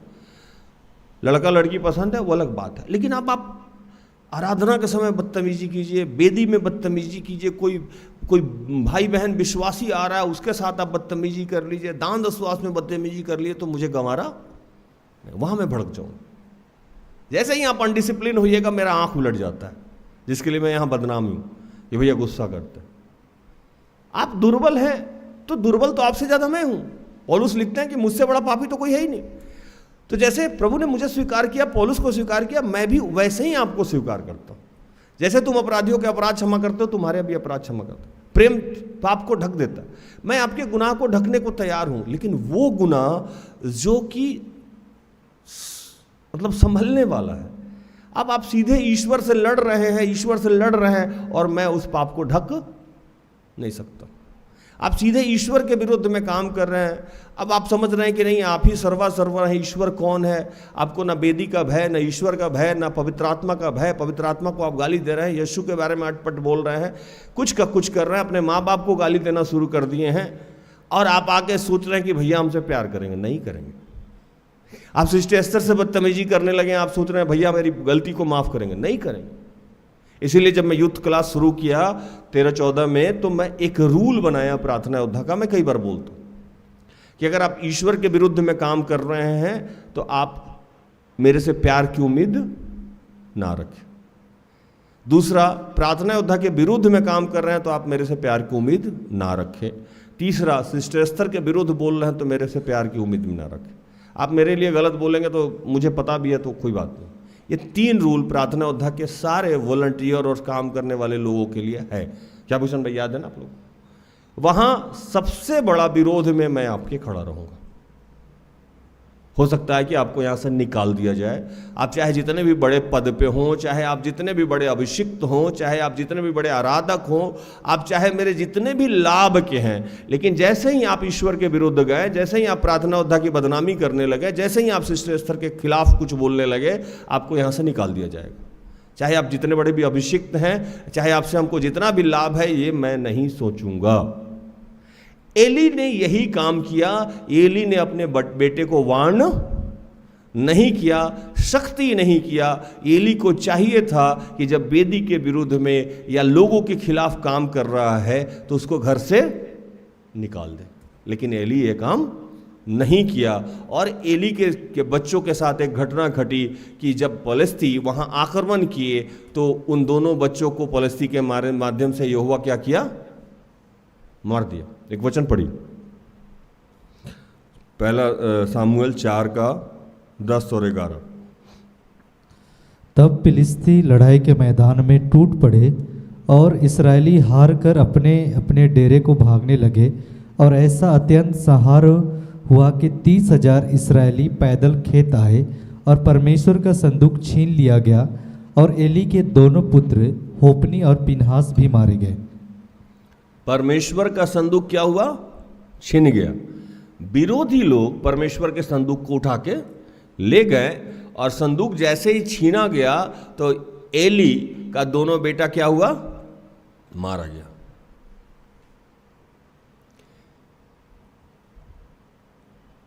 याजक की बात नहीं मानना, या याजक अपने उत्तरदायित्व का पालन नहीं करने का क्या हुआ? महिमा वहां से उठ गई। और उसके बाद ये लोग सामुएल नबी से कभी कनेक्ट ही नहीं कर पाया अपने आप। पहले तो क्या हुआ कि एली के दोनों पुत्र मर गए। अब जो इस्राएली है वो क्या हुआ, दास के बगैर हो गया, और जो बॉक्स था, जो संदूक था जिसको हम आगे रख के उस समय पूजा करते थे, जो मैंने कई बार बताया कि उस संदूक में क्या हुआ करता था। उस संदूक में 10 कमांडमेंट्स हुआ करता था, जो प्रभु ने खुद अपने हाथों से लिख के दिया था या मूसा के हाथों से लिखवाया था। और संदूक इतना पावरफुल हुआ करता था कि अगर आप गलती से संदूक में झांक भी ले तो आपकी मृत्यु हो जाएगी। और मूसा का डंटा, यही सब चीज उस समय रहा करता था, क्योंकि उस समय यीशु तो आए नहीं थे। तो वो पुरानी व्यवस्था के अनुसार था, और उसके लिए एक याजक नियुक्त किया जाता था कि वही ये काम करेगा। अब वहां से क्या हुआ कि एली अपने पुत्र मोह में पड़ गए, परिवार के मोह में पड़ गए। जबकि याजक की अगर शादी भी हुई है तो उसको बीवी मोह में नहीं पड़ना चाहिए, पत्नी मोह में नहीं पड़ना चाहिए, बच्चे मोह में नहीं, वो उससे प्यार करना है लेकिन उसके मोह में नहीं पड़ना है। मोह में पड़ने का मतलब है कि वो जायज नाजायज कुछ भी कर रहा है, आप बोल, आप अंधे हो गए। जैसे महाभारत में धृतराष्ट्र था ना, है ना, एक कहानी है ना महाभारत का धृतराष्ट्र का, कि कौरव जो था 100 बच्चे थे, 100 भाई बहन था कौरव। दुर्योधन कुछ भी कर रहा था। दुर्योधन जाके, महाभारत की एक छोटी सी कहानी है, दुर्योधन जाके अपने ही भाभी का कपड़ा उतार रहा था, चीरहरण, और उसके पिता उसको रोक नहीं, क्या हुआ, पूरे परिवार का सर्वनाश हो गया अकॉर्डिंग टू महाभारत। तो इसीलिए बोला जाता है कि जब हम अपने बच्चों के मोह में अंधे हो जाते हैं तो लोग कहते हैं धृतराष्ट्र हो गया है, अब तो बोलता ही नहीं है छोटी को कुछ, मतलब बिन्नी को कुछ। लोग क्या कहते हैं, अंधा हो गया, मुंह में अंधा हो गया। एली क्या थे, यहाँ मुंह में अंधे हो गए थे। मैं उन्नति को डांटना ही बंद करूं, मैं अंधा हो गया हूं, मतलब सब कुछ जान के भी अब बोलना बंद कर दिया। मैं तो साक्षी कुछ गलत कर रही है तो भी नहीं बोल रहे हैं, अब मम्मी पापा के विरोध में भी काम कर रहे हैं तब भी कुछ नहीं बोल, तो हम क्या हो गए, अंधे हो गए। तो प्रभु क्या करेगा कि मुझे भी मारेगा और उनको भी मारेगा। तो प्रभु क्या किया, यहाँ एली के दोनों बच्चों को मार दिया, और एली हो गए 98 ईयर ओल्ड्स। कितने साल के? अब इनको देखना बंद हो गया, और एली ऐसे मरे कि गिरे और उनका पूरा गर्दन टूट गया, वो मर गए। पढ़िए, फिर मैं आगे बढ़ जाऊं। 4:15, पहला सामुएल 4:15 और 18। एली तो 98 वर्ष का था और उसकी आंखें धुंधली पड़ गई थी और उसे कुछ सूझता ना था। ज्यों ही उसने परमेश्वर के संदूक का नाम लिया, त्यों ही एली फाटक के पास कुर्सी पर से पछाड़ खाकर गिर पड़ा, और बूढ़ा और भारी होने के कारण उसकी गर्दन टूट गई और वह मर गया। उसने तो इस्राएलियों का न्याय 40 वर्ष तक किया था। कौन मर गया? कौन मरा? एली कौन था? जो 40 वर्ष तक इस्राएलियों का न्याय किया था ईश्वर से पूछ के। अगर आपका सेवक करप्ट हो गया, दुर्बल होना अलग चीज है, अगर आपका सेवक प्रभु के विरुद्ध में काम कर रहा है, उसके पूरे परिवार को प्रभु बर्बाद कर देगा। दुर्बलता अलग चीज है, इसीलिए हम लोग किसी को समझ में नहीं आते। एली के दोनों बच्चे मर गए, मैंने बताया आपको। एली के हाथ से संदूक छीन लिया गया, मैंने बताया आपको। और एली कुर्सी पर से गिरा और उसका गर्दन पूरा टूट गया, वो मर गया। कई बार हमारे, ये कहानी मैं इसलिए सुना रहा हूं, कई बार हम लोग कहते हैं वो सेवक ना ठीक नहीं है, वो सेवक ठीक नहीं है। सेवक के फेरे में मत पड़ी, जिसको जितना दिया गया उससे उतना हिसाब लिया जाएगा। और प्रभु जब सेवक को दंड देने पे आता है तो वो क्या क्या करता है आपको पता नहीं है। एली मरा, एली के दोनों बच्चे मरे, और उसकी एक बहू थी, वो भी मर गई बच्चा जन्म देने के समय में। पढ़िए एक वचन 19 उसी का। उसकी बहू पिनहास की स्त्री गर्भवती थी और उसका समय समीप था। जब उसने परमेश्वर के संदूक के छीन लिए जाने और अपने ससुर और पति के मरने का समाचार सुना, तब उसको जच्चा का दर्द उठा और वह दुहर गई और उसके एक पुत्र उत्पन्न हुआ। 20 उसके मरते मरते उन स्त्रियों ने जो उसके आसपास खड़ी थे उससे कहा, मत डर, क्योंकि तेरे पुत्र उत्पन्न हुआ है। परंतु उसने कुछ उत्तर ना दिया और ना कुछ ध्यान दिया। वो मर गई। एली गया, उसके दोनों पत्नी बच्चे गए और उसकी बहू भी मर गई। और आखिरी वचन वहां लिखता है कि अब इस्राएली क्या हुआ, इस्राएली अब बिना याजक का हो गया। क्या हो गया? अब कोई याजक है नहीं, और जो नया याजक खड़ा किया गया है उससे इस्राएली कनेक्ट नहीं है। और वैसा याजक मरा जो 40 साल तक लोगों को प्रभु की बातों को सुन के बताता था, इंडिकेट करता था ये सही है, ये गलत है, ये उचित है, अनुचित है। वो बर्बाद हो गया, है ना। तो कई बार हम सोचते हैं कि नहीं सेवक गलत है। आप सेवक का तो वो जो प्रभु करेगा आप सोचिएगा नहीं, इसलिए सेवक के फेरे में तो रहना ही नहीं चाहिए आपको। और यहां आखिरी वचन जब पढ़िएगा तो लिखता है कि पूरे इस्राएली पर से प्रभु की महिमा हट गई। हालेलुया। फिर से वचन पढ़िए 22। फिर उसने कहा, इस्राएल में से महिमा उठ गई है, क्योंकि परमेश्वर का संदूक छीन लिया गया है। अब ना संदूक रहा इस्राएली के बीच में, ना आया प्रभु का दास रहा। अब ईश्वर इस्राएली पे काम ही नहीं कर पा रहा है, महिमा भी हट गया। अब आपके जीवन में ना प्रभु का कोई दास बचा है और ना आप टाइम से प्रार्थना आराधना कर रहे हैं, तो आप विपत्ति में तो फंसिएगा ही फंसिएगा ना। संदूक भी गया और एली का परिवार भी गया, याजक भी नहीं है। क्या हुआ? लिखता है कि उस पर से महिमा उठ गई। अब फलिस्ती बार बार हमला कर रहा है, बार बार इस्राएली हार रहा है, बार बार फलिस्ती हमला कर रहा है, बार बार इस्राएली हार गया। तो ये बुजुर्ग लोग, जो पहले मैंने वचन सुना कि बुजुर्ग लोग एक जगह इकट्ठा हुआ, बोला कि आखिर में समस्या है क्या, क्यों हम लोग हारते जा रहे हैं। तो ये बुजुर्ग लोग किसके पास पहुंचा? किसके पास गया? सामुएल के पास। हालेलुया। किसके पास गया? सामुएल के पास। सामुएल कौन था? प्रभु का दास था। फिर ये लोग कहां पहुंचा? सामुएल के पास। आज भी जब हम थक हार जाते हैं तो कहां पहुंचते हैं? कहां पहुंचते हैं? सेवक के पास, दीदी के पास चलते हैं, भैया के पास जाते हैं। मैं आज एक सवाल पूछता हूं, थक हार के क्यों आना है? पहले ही क्यों नहीं आना? ऐसी क्या समस्या है कि आप महीना में एक दिन नहीं मिल सकते हैं हमसे? ऐसी क्या समस्या है कि 3 महीना पे एक दिन नहीं मिल सकते हैं? ऐसी क्या समस्या है कि 6 महीना पे एक बार नहीं मिल सकते?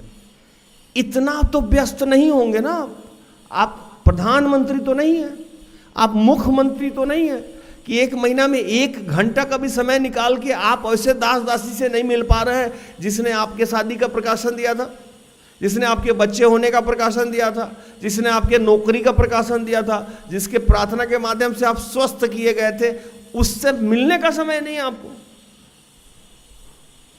और इंतजार कर रहे हैं कि जब तक विपत्ति ना आ जाए तब तक हम जाए नहीं। और वो भी जब विपत्ति आता है तो सबसे पहले हम उसको अपने आप से सॉर्ट आउट करते हैं।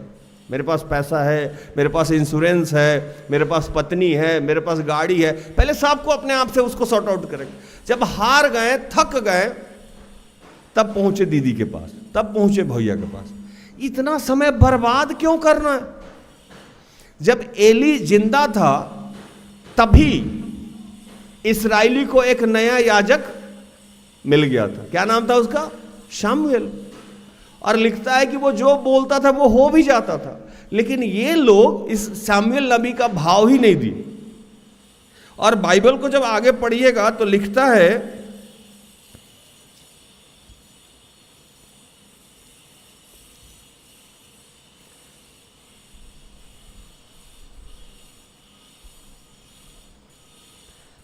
,40 साल तक ये लोग बिना याजक के रहे कितने दिन तक? 40 साल तक इस्राएली हारता रहा, फलिस्ती जीतता रहा, संदूक इन लोगों का कब्जा करके रखा वो। और बाद में ईश्वर ने खुद ही फलिस्ती पे इतना रोग डाल दिया, तब वहां का बुजुर्ग सोचा कि भाई हम लोग सब रोगी क्यों हो गए। तब बुजुर्ग लोग वहां के याजक को बुलाए, फलिस्ती में जो याजक था उसको बुलाया, तो वो बोला कि सबसे पहले एक काम कर, तू ये संदूक जिसका है उसको भेज दे। पढ़िए एक वचन 6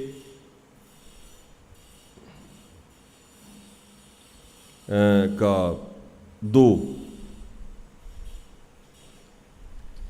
तब फलिस्तियों ने याजकों और भावी कहने वालों को बुलाकर पूछा, यहोवा के संदूक से हम क्या करें? हमें बताओ कि क्या प्रायश्चित देकर हम उसे उसके स्थान पर भेजें। 4 उन्होंने पूछा, हम उसकी हानि भरने के लिए कौन सा दोष बलि दें?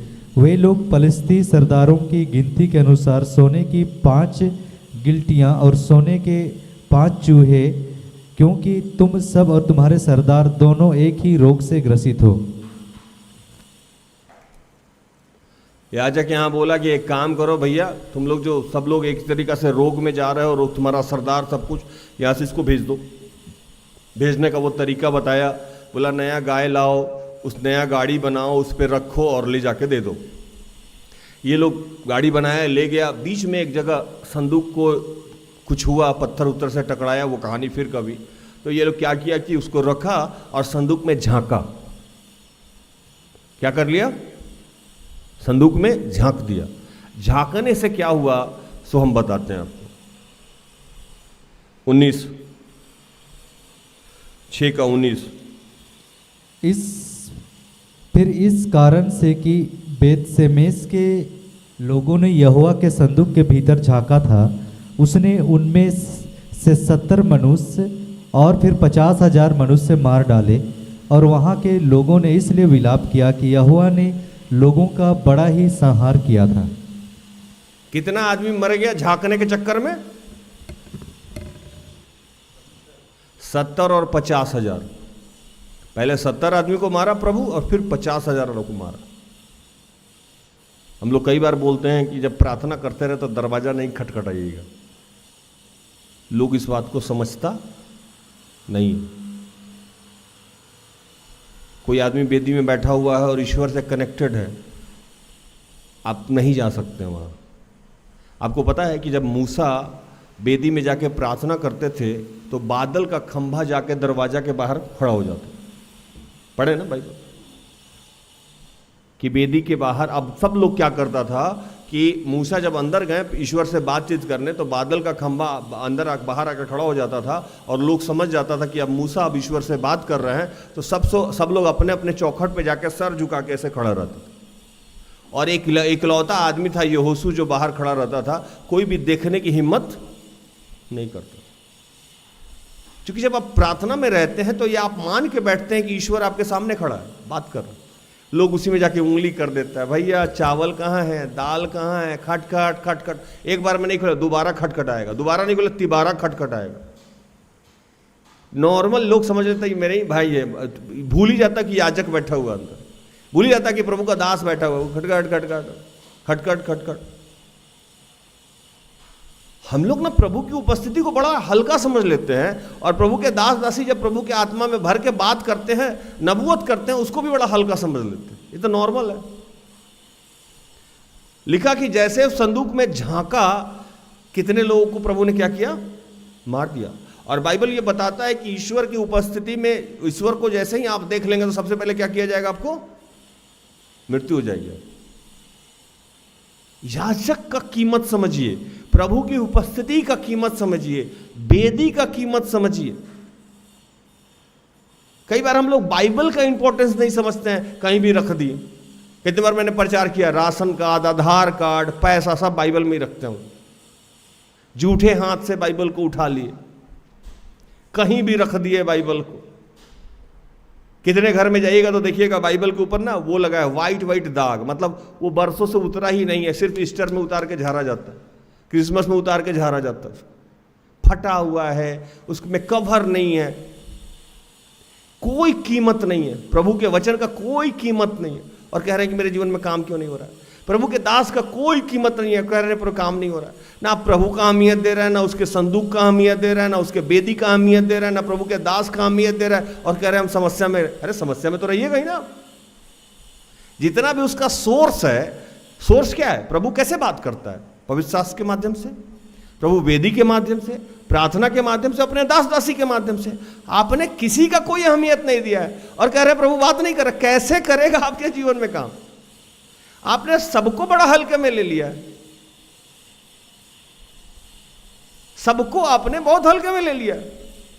और जितने लोग आज बड़े ओहदे पे गए हैं या महिमान्वित हुए हैं, आप देखिएगा कि मैं कई बार इस बात को कहता हूं कि चाहे दूसरे धर्म के भी लोग हैं ना, तो उनके यहाँ जो अगुआ हैं, पुजारी हैं, जैसे मैं बता रहा था, रिट्रीट में भी बता रहा था कि पहले के जो राजा थे उनका एक राज पुरोहित हुआ करता था, विपिन भाई, और उसके लिए अलग सिंहासन रहता था।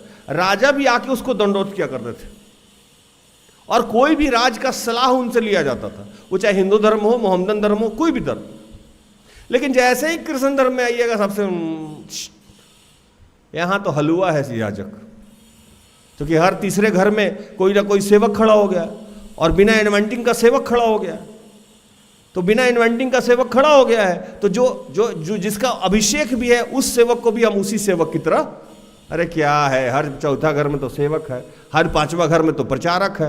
तो जो सच में प्रभु के द्वारा नियुक्त किया गया लोग है, यहां क्या हुआ, एली इतना करप्ट हो गया कि सामुएल नबी का भी इंपॉर्टेंस क्या हुआ, खत्म हो गया। सामुएल नबी को कुछ दिन तक पूछा ही नहीं कोई, जबकि सामुएल नबी ईश्वर के द्वारा नियुक्त किया गया था। ईश्वर बात करता था और उसके माध्यम से जो भी उसका फल था, जो बोल देता था, वो होता ही होता था। लेकिन लोग एली और एली के बच्चों को देखते थे, इस वजह से सामुएल से भी कनेक्ट नहीं हो पा रहे। कुछ व्यापार करने वाले सेवक हैं, उसके माध्यम से जो अच्छे सेवक हैं, सच्चे सेवक हैं, उसका भी हम वैसे ही तौहीन नहीं कर रहे।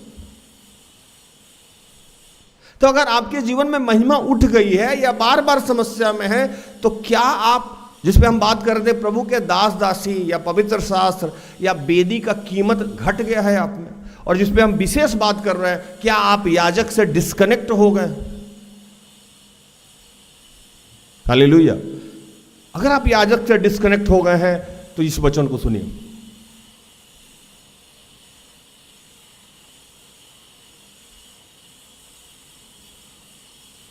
सात का 2, 3, 2-3।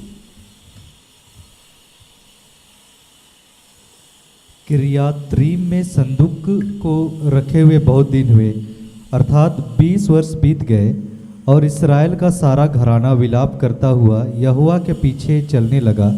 तब सामुएल ने इस्राएल के सारे घराने से कहा, यदि तुम अपने पूर्ण मन से यहोवा की ओर फिरे हो, तो पराये देवताओं और अस्तोरेत देवियों को अपने बीच में से दूर रख करो, और यहोवा की ओर अपना मन लगाकर केवल उसी की उपासना करो, तब वह तुम्हें पलिश्तियों के हाथ से छुड़ाएगा।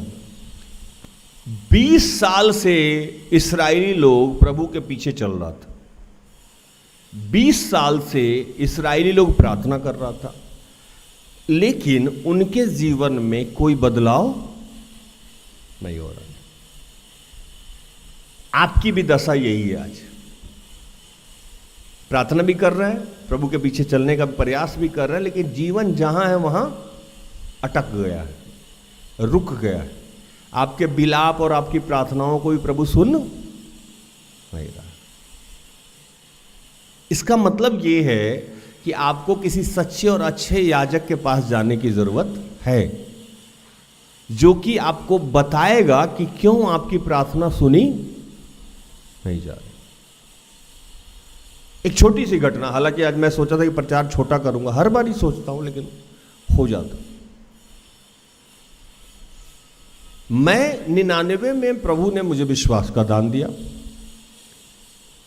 और तकरीबन मैं नशा करूं, अच्छा करूं, भय विचार में रहूं, जो भी रहूं, प्रार्थना करता था, प्रभु के पीछे चलता था। मेरे अंदर दुर्बलता थी, आज भी है, लेकिन प्रभु के खिलाफ मैं काम नहीं करता हूं। मैं दुर्बल हो सकता हूं, मैं शारीरिक रूप से कमजोर हो सकता हूं, लेकिन प्रभु के खिलाफ काम करने से बचता हूं। दुर्बलता और प्रभु के विरोध में काम करना दोनों अलग बात, हमेशा याद रखिएगा इसको। लेकिन मेरे जीवन से समस्याएं समाप्त ही नहीं हो रही थी। यहां 20 साल लिखता है और मैं 15 साल की बात अपनी बताता हूं। 99 में जब मैं प्रभु को जाना, उसके बाद से रोज मेरे जीवन में कोई भी समस्या रहती थी। कभी कर्ज, कभी भूख, कभी गरीबी, कभी फलाना, कभी ढिकाना। और वो समस्याएं धीरे धीरे कम होने के बजाय बढ़ती गई। और स्थिति ये हुई कि 14 में इतनी बढ़ गई कि मेरा ITR 50 लाख का था, लेकिन गाड़ी में पेट्रोल भराने का पैसा नहीं था। फ्लैट में रह रहा हूं, पपड़ना के शब्दों में लेविस लाइफ जी रहा हूं, लेकिन अंदर से खोखला हूं, कुछ नहीं। दिखने में लग रहा है कि अमीर हूं, लेकिन अंदर रेंट देने का पैसा नहीं, दूध का खरीदने का पैसा नहीं, राशन वाले का बिल 3-3 महीना का बाकी है, पुलिस केस हुआ समझ ही नहीं पा रहा। और प्रार्थना तब भी मैं कर ही रहा हूं, तब भी मैं प्रभु के पीछे चल ही रहा हूं। और अचानक मुझे एक याजक मिला, जिसको सिस्टर एस्टर कहते हैं। और जब मैं इनसे कनेक्ट हुआ तो इन्होंने बताया कि आपको ये करना है। और मैं नहीं चाहते हुए भी वो सारा काम करने लगा जो प्रभु के दासी ने, प्रभु के याजक ने मुझे बताया। और उन्होंने बताया कि आप भी याजक होने के लिए चुने गए हैं, आप भी प्रभु के दास होने के लिए चुने गए हैं, आप व्यवस्थापक होने के लिए चुने गए हैं, और आपको ये करना है।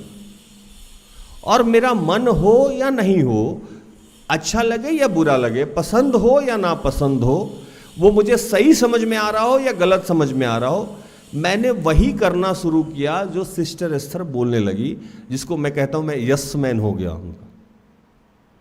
यस मैन क्या हुआ?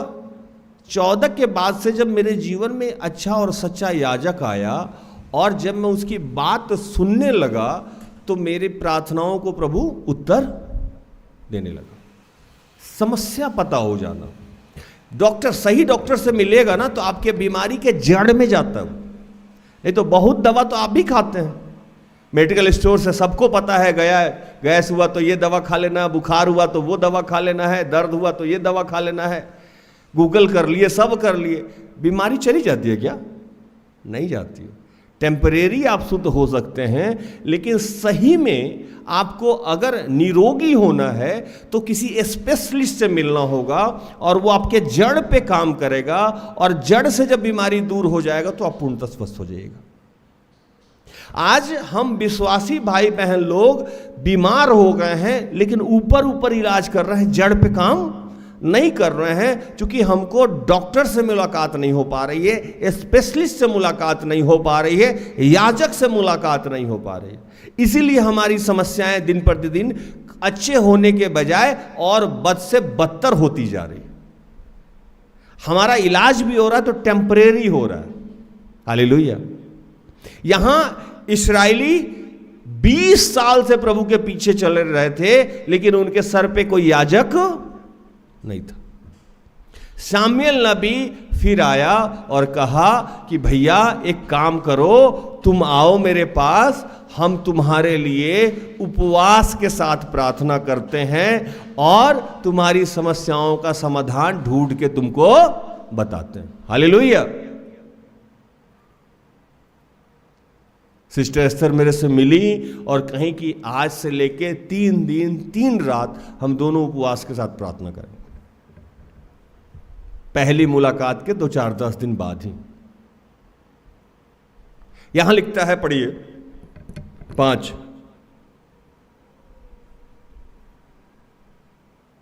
प्रचार समझ में आ रहा है? जो लोग यूट्यूब पे है, आप लोगों को समझ में आ रहा है? जो लोग यूट्यूब पे है वो हाँ लिखे, नहीं समझ में आ रहा है तो ना लिखे। 7 का 5। फिर शामुएल ने कहा, सब इस्राएलियों को मिस्पा में इकट्ठा करो और मैं तुम्हारे लिए यहोवा से प्रार्थना करूंगा। तब सामुएल ने कहा सब इसराइलियों को मिस्पा में इकट्ठा करो और मैं तुम्हारे लिए यहोवा से प्रार्थना करूंगा। आज ना हमको ये कहने में भी शर्म आता है कि हमारे लिए प्रार्थना कर दीजिए। आज हमको दूसरे के सामने जाके कहने में बुरा लगता है कि आप मेरे लिए उपवास कर दीजिए, प्रार्थना कर दीजिए, क्योंकि वहां ईगो झुकता है, सेल्फ रेस्पेक्ट टूटता है। अरे हम भी तो बाइबल जानते हैं, हम भी को तो प्रार्थना करने आ गया। और आजकल बच्चे नया एक फैशन सुने, ये मेरा अपना प्रॉब्लम है, ठीक हो जाएगा। हमको भी लड़ने दीजिए ना, हमको भी सीखने दीजिए ना। याजक का नौकरी ही खा गए हम लोग। प्रभु पागल था, याजक चुन चुन के भेजा। प्रभु पागल था, याजक को तोड़ तोड़ के तैयार किया। आप तो खुद ही सक्षम है, आपको डॉक्टर की क्या जरूरत है? अब तो आप खुद ही सेटिस्फाइड हो गए हैं, खुद ही सेटल हो गए, आप तो खुद ही अब गुनी हो गए। बाकी याजक का तो कोई काम ही नहीं। अब तो मुझे सिस्टर एस्टर की जरूरत नहीं पड़नी चाहिए, मैं तो खुद ही बाइबल जानता हूं, मैं तो खुद ही प्रचार करता हूं, मुझे तो खुद ही ज्ञान है, मेरे माध्यम से खुद ही प्रभु भविष्यवाणी करता है, चंगाई देता है, तो मुझे सिस्टर एस्टर की क्या जरूरत है? मुझे तो इनको छोड़ के चले जाके अकेला सेपरेट सेवकाई कर लेना चाहिए था। हाँ कि नहीं? इतना बड़ा मूर्ख राज नहीं है। यहां तो 4 दिन में लोग खड़ा होता है, 5वां दिन फुदक के अब बहुत सताए हैं, अपना करते हैं, तुरंत उसमें गर्मी आ जाएगा। उसको ना बर्दाश्त ही नहीं होता है, ना अभिषेक बर्दाश्त होता है, ना पैसा बर्दाश्त होता है, ना जवानी बर्दाश्त होता है। किसी भी चीज को हजम करना सीखना होगा। अभी यहां सामुएल नबी कह रहे हैं कि आइए हम मिलके उपवास करेंगे। सिस्टर एस्टर ने मुझसे क्या कहा? आइए हम 3 दिन मिलके उपवास करेंगे। मेरे जीवन की समस्याएं समाप्त होने लगी। अब यहां क्या हो रहा है कि जैसे ही ये लोग मिलके उपवास और प्रार्थना किए, पहले से सामुएल नबी का अभिषेक था ना, जो वचन मैंने पढ़ा, फिर से पढ़िए 19 और 20 3 का।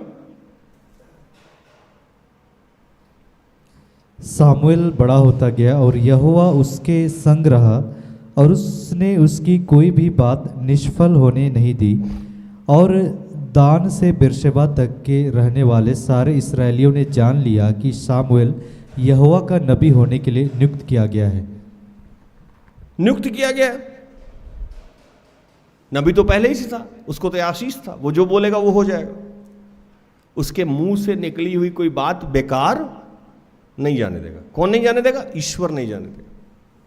सिस्टर एस्तर को ये पहले से अभिषेक था कि वो जो भी बोलेंगी पूरा हो जाएगा। सुन के बोलती थी। इंटरेस्टिंग बात, मेरे आने से पहले ही वो हमको देखती थी रोज। मैं गाड़ी चला रहा हूं, मैं चश्मा पहना हूं, उस समय ब्लैक चश्मा ज़्यादा लगाते थे, क्योंकि वो नज़दीकी और दूरी का चश्मा नहीं लगा था पढ़ने के लिए, तो वो चश्मा, तो वो देखती थी, गाड़ी का कलर भी, मेरा ड्रेसअप भी, और मुझे देख के मुस्कुरा रही थी जैसे मुझे बरसों से जानती। और उनका क्या हुआ? उनका ना खोज पूरा हुआ, जिसका वो वेट कर रही थी वो उनके लाइफ में प्रवेश कर रहा था। मुस्कुराई। मैं मान नहीं रहा था कि वो, चूंकि मैं आधुनिक था, मैं समझ नहीं पा रहा था कि वो मुझे देखती हैं। ऐसी मुस्कुराती थी जैसे बरसों के कुंभ के मेला में बिछड़े हुए हम लोग, आइए आप ही का इंतजार था। और मैंने उनकी बात को माना। 3 दिन और 3 रात उपवास करना किसी नए आदमी के लिए बहुत कठिन काम है। आपको एक दिन, एक 24 घंटा 24 मतलब दिन रात उपवास करना, हिल जाइएगा अगर प्रैक्टिस नहीं है तो, या प्रभु का आत्मा आपको नहीं पकड़े हुआ है, नहीं हो सकता उपवास। मैं 3 दिन 3 रात और सिस्टर एस्तर के साथ, वो भी 3 दिन 3 रात, मैं भी 3 दिन उपवास में रहा, बिना कुछ खाए। और प्रभु ने वहां जितनी भी समस्याएं थी उसको पकड़ लिया। शामुएल नबी यहां जैसे ही उपवास और प्रार्थना में गए सामूहिक रूप से, तो क्या हुआ? लिखता है कि जो भी पलिस्ती लोग इस्राएली को अब तक हराता था, जो अभी आपकी नौकरी नहीं लगी है, जो आपके विवाह में समस्या चल रहा है, जो आपके बच्चे में समस्या चल रहा है, जो आपके बच्चे बात नहीं सुन रहे हैं, जो भी समस्या, चाहे जिस भी प्रकार का आपके जीवन में पलिस्ती हो, वो कैसे चेंज होगा? मैं पढ़ता हूं वचन, पढ़ी 6-7, 7 का 6 और 7। तब वे मिस्पा में इकट्ठे हुए और जल भर के यहोवा के सामने उंडेल दिया और उस दिन उपवास किया और वहाँ कहने लगे, हमने यहोवा के विरुद्ध पाप किया है। और शामुएल ने मिस्पा में इसराइलियों को न्याय किया। तब पलिश्तियों ने सुना कि इसराइली मिस्पा में इकट्ठे हुए हैं। तब उसके सरदारों ने इसराइलियों पर चढ़ाई की। यह सुनकर इसराइली पलिश्तियों से भयभीत हुए। 8 और इसराइलियों ने सामुएल से कहा, हमारे लिए हमारे परमेश्वर यहोवा की दुहाई देना ना छोड़, जिससे वह हमको पलिश्तियों के हाथ से बचाए। जैसे ही आप प्रार्थना और आराधना में बढ़िएगा और प्रभु के दास के पास संगति कीजिएगा, एक समस्या आएगी, विपत्ति बढ़ जाएगा। क्या बोला मैंने? जैसे ही आप किसी प्रभु के सच्चे और अच्छे दास के पास जाइएगा और वो जो कहेगा वो करने लगिएगा, तो सबसे पहले आपके जीवन में क्या बढ़ेगा? क्या बढ़ेगा? विपत्ति। क्यों बढ़ेगा? ताकि आप उस दास से डिस्कनेक्ट हो जाइए, वो जो कह रहा है वो मानना बंद कर दीजिए। चूंकि शैतान जानता है कि जैसे ही पूर्ण कंट्रोल में आएगा, जीवन भर मेरा ही इसके जीवन में कुछ चलने वाला नहीं है। तो जैसे ही किसी सच्चे और सच्चे दास के कंट्रोल में आप जाइएगा, उसके माध्यम से जो कहा जा रहा है वो मानने लगिएगा, तो शैतान उग्र कर देगा आपको।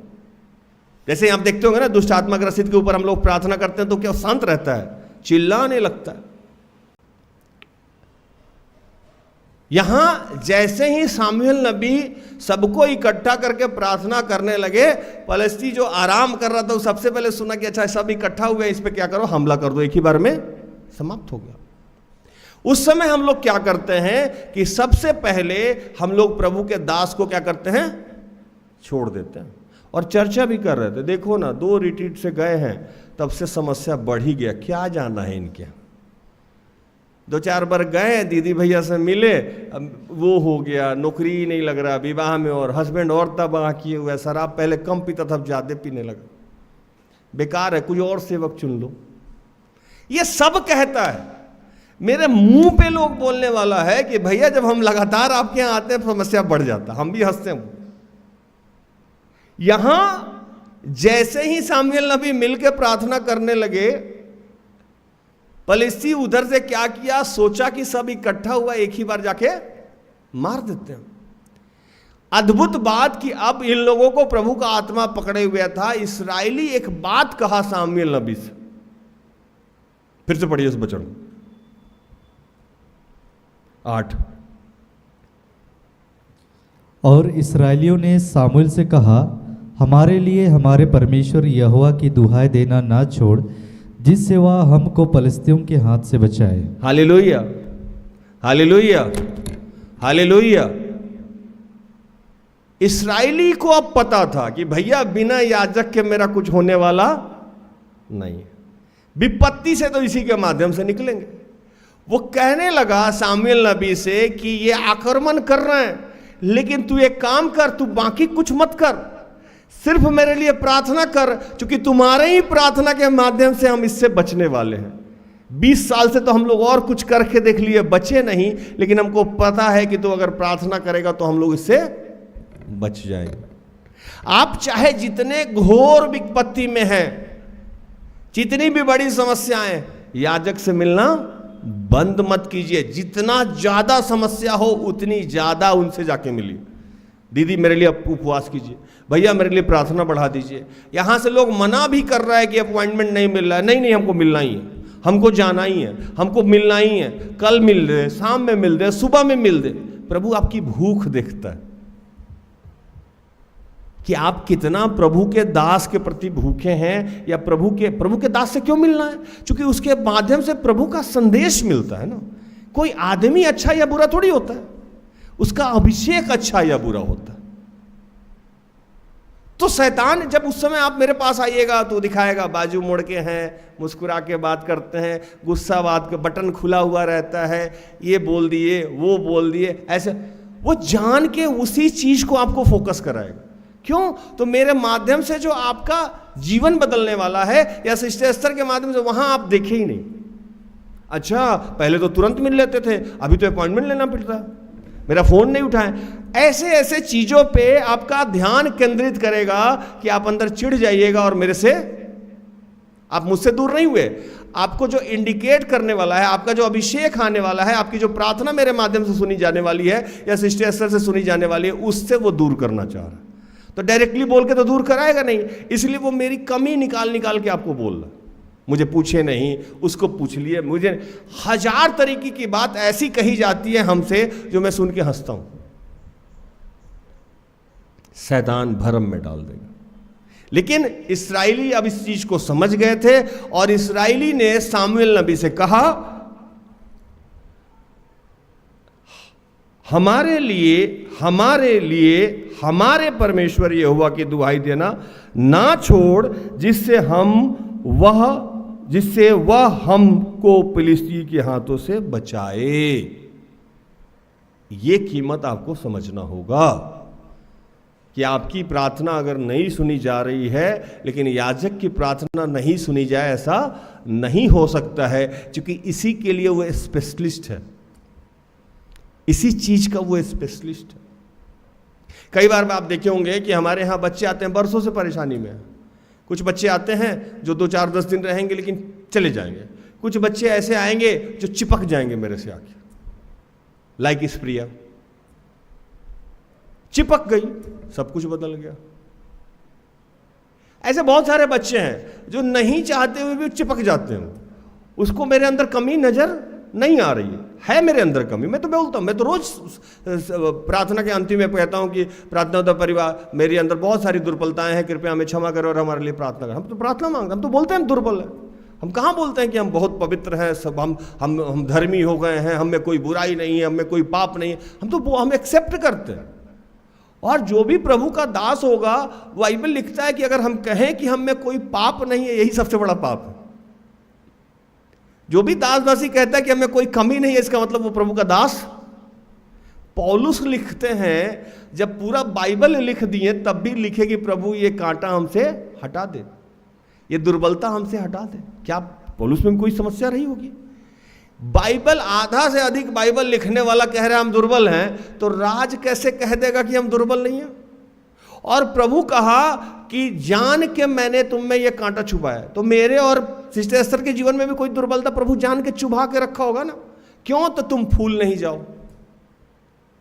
अब शैतान क्या करेगा कि वही दुर्बलता आपको सिर्फ दिखाएगा, बाकी कुछ दिखाएगा नहीं, ताकि आप मेरे से दूर हो जाइए। मुझसे दूर होने का मतलब, सिस्टर एस्थर से दूर होने का मतलब क्या है? कि आप प्रभु के चीजों से दूर हो रहे हैं और आप प्रार्थना मांगना बंद कर दिए, आप उपवास के लिए बोलना बंद कर दिया। अब शैतान क्या समझ रहा है? तुम खुद ही कर लो ना, तुमको भी ये आशीष है, जो कुछ तुम धरती पे बांधोगे वो स्वर्ग में बनेगा, जो कुछ तुम धरती पे। अरे है आशीष, नहीं कह रहे कि नहीं आशीष है, लेकिन मेरा वाला आपके पास नहीं है ना, आप याजक नहीं है ना।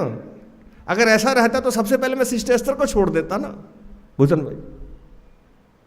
आज भी मैं सिस्टर एस्थर को बोलता हूं मेरे हाथ सर पे हाथ रखिए, और वो मेरे से प्रार्थना मांगती है, मैं उनसे प्रार्थना मांगता हूं।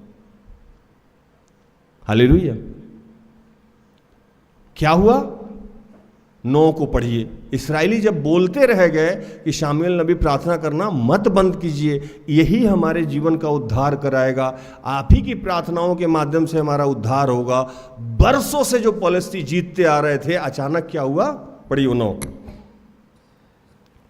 तब सामुएल ने एक दूध पीता मेमना ले सर्वांग होम बलि करके यहोवा को चढ़ाया, और सामुएल ने इस्राएलियों के लिए यहोवा की दुहाई दी, और यहोवा ने उसकी सुन ली। अब सामुएल ने सर्वांग मतलब सब कुछ वेदी पे चढ़ा दिया, और यहोवा ने क्या की? उसकी सुन ली।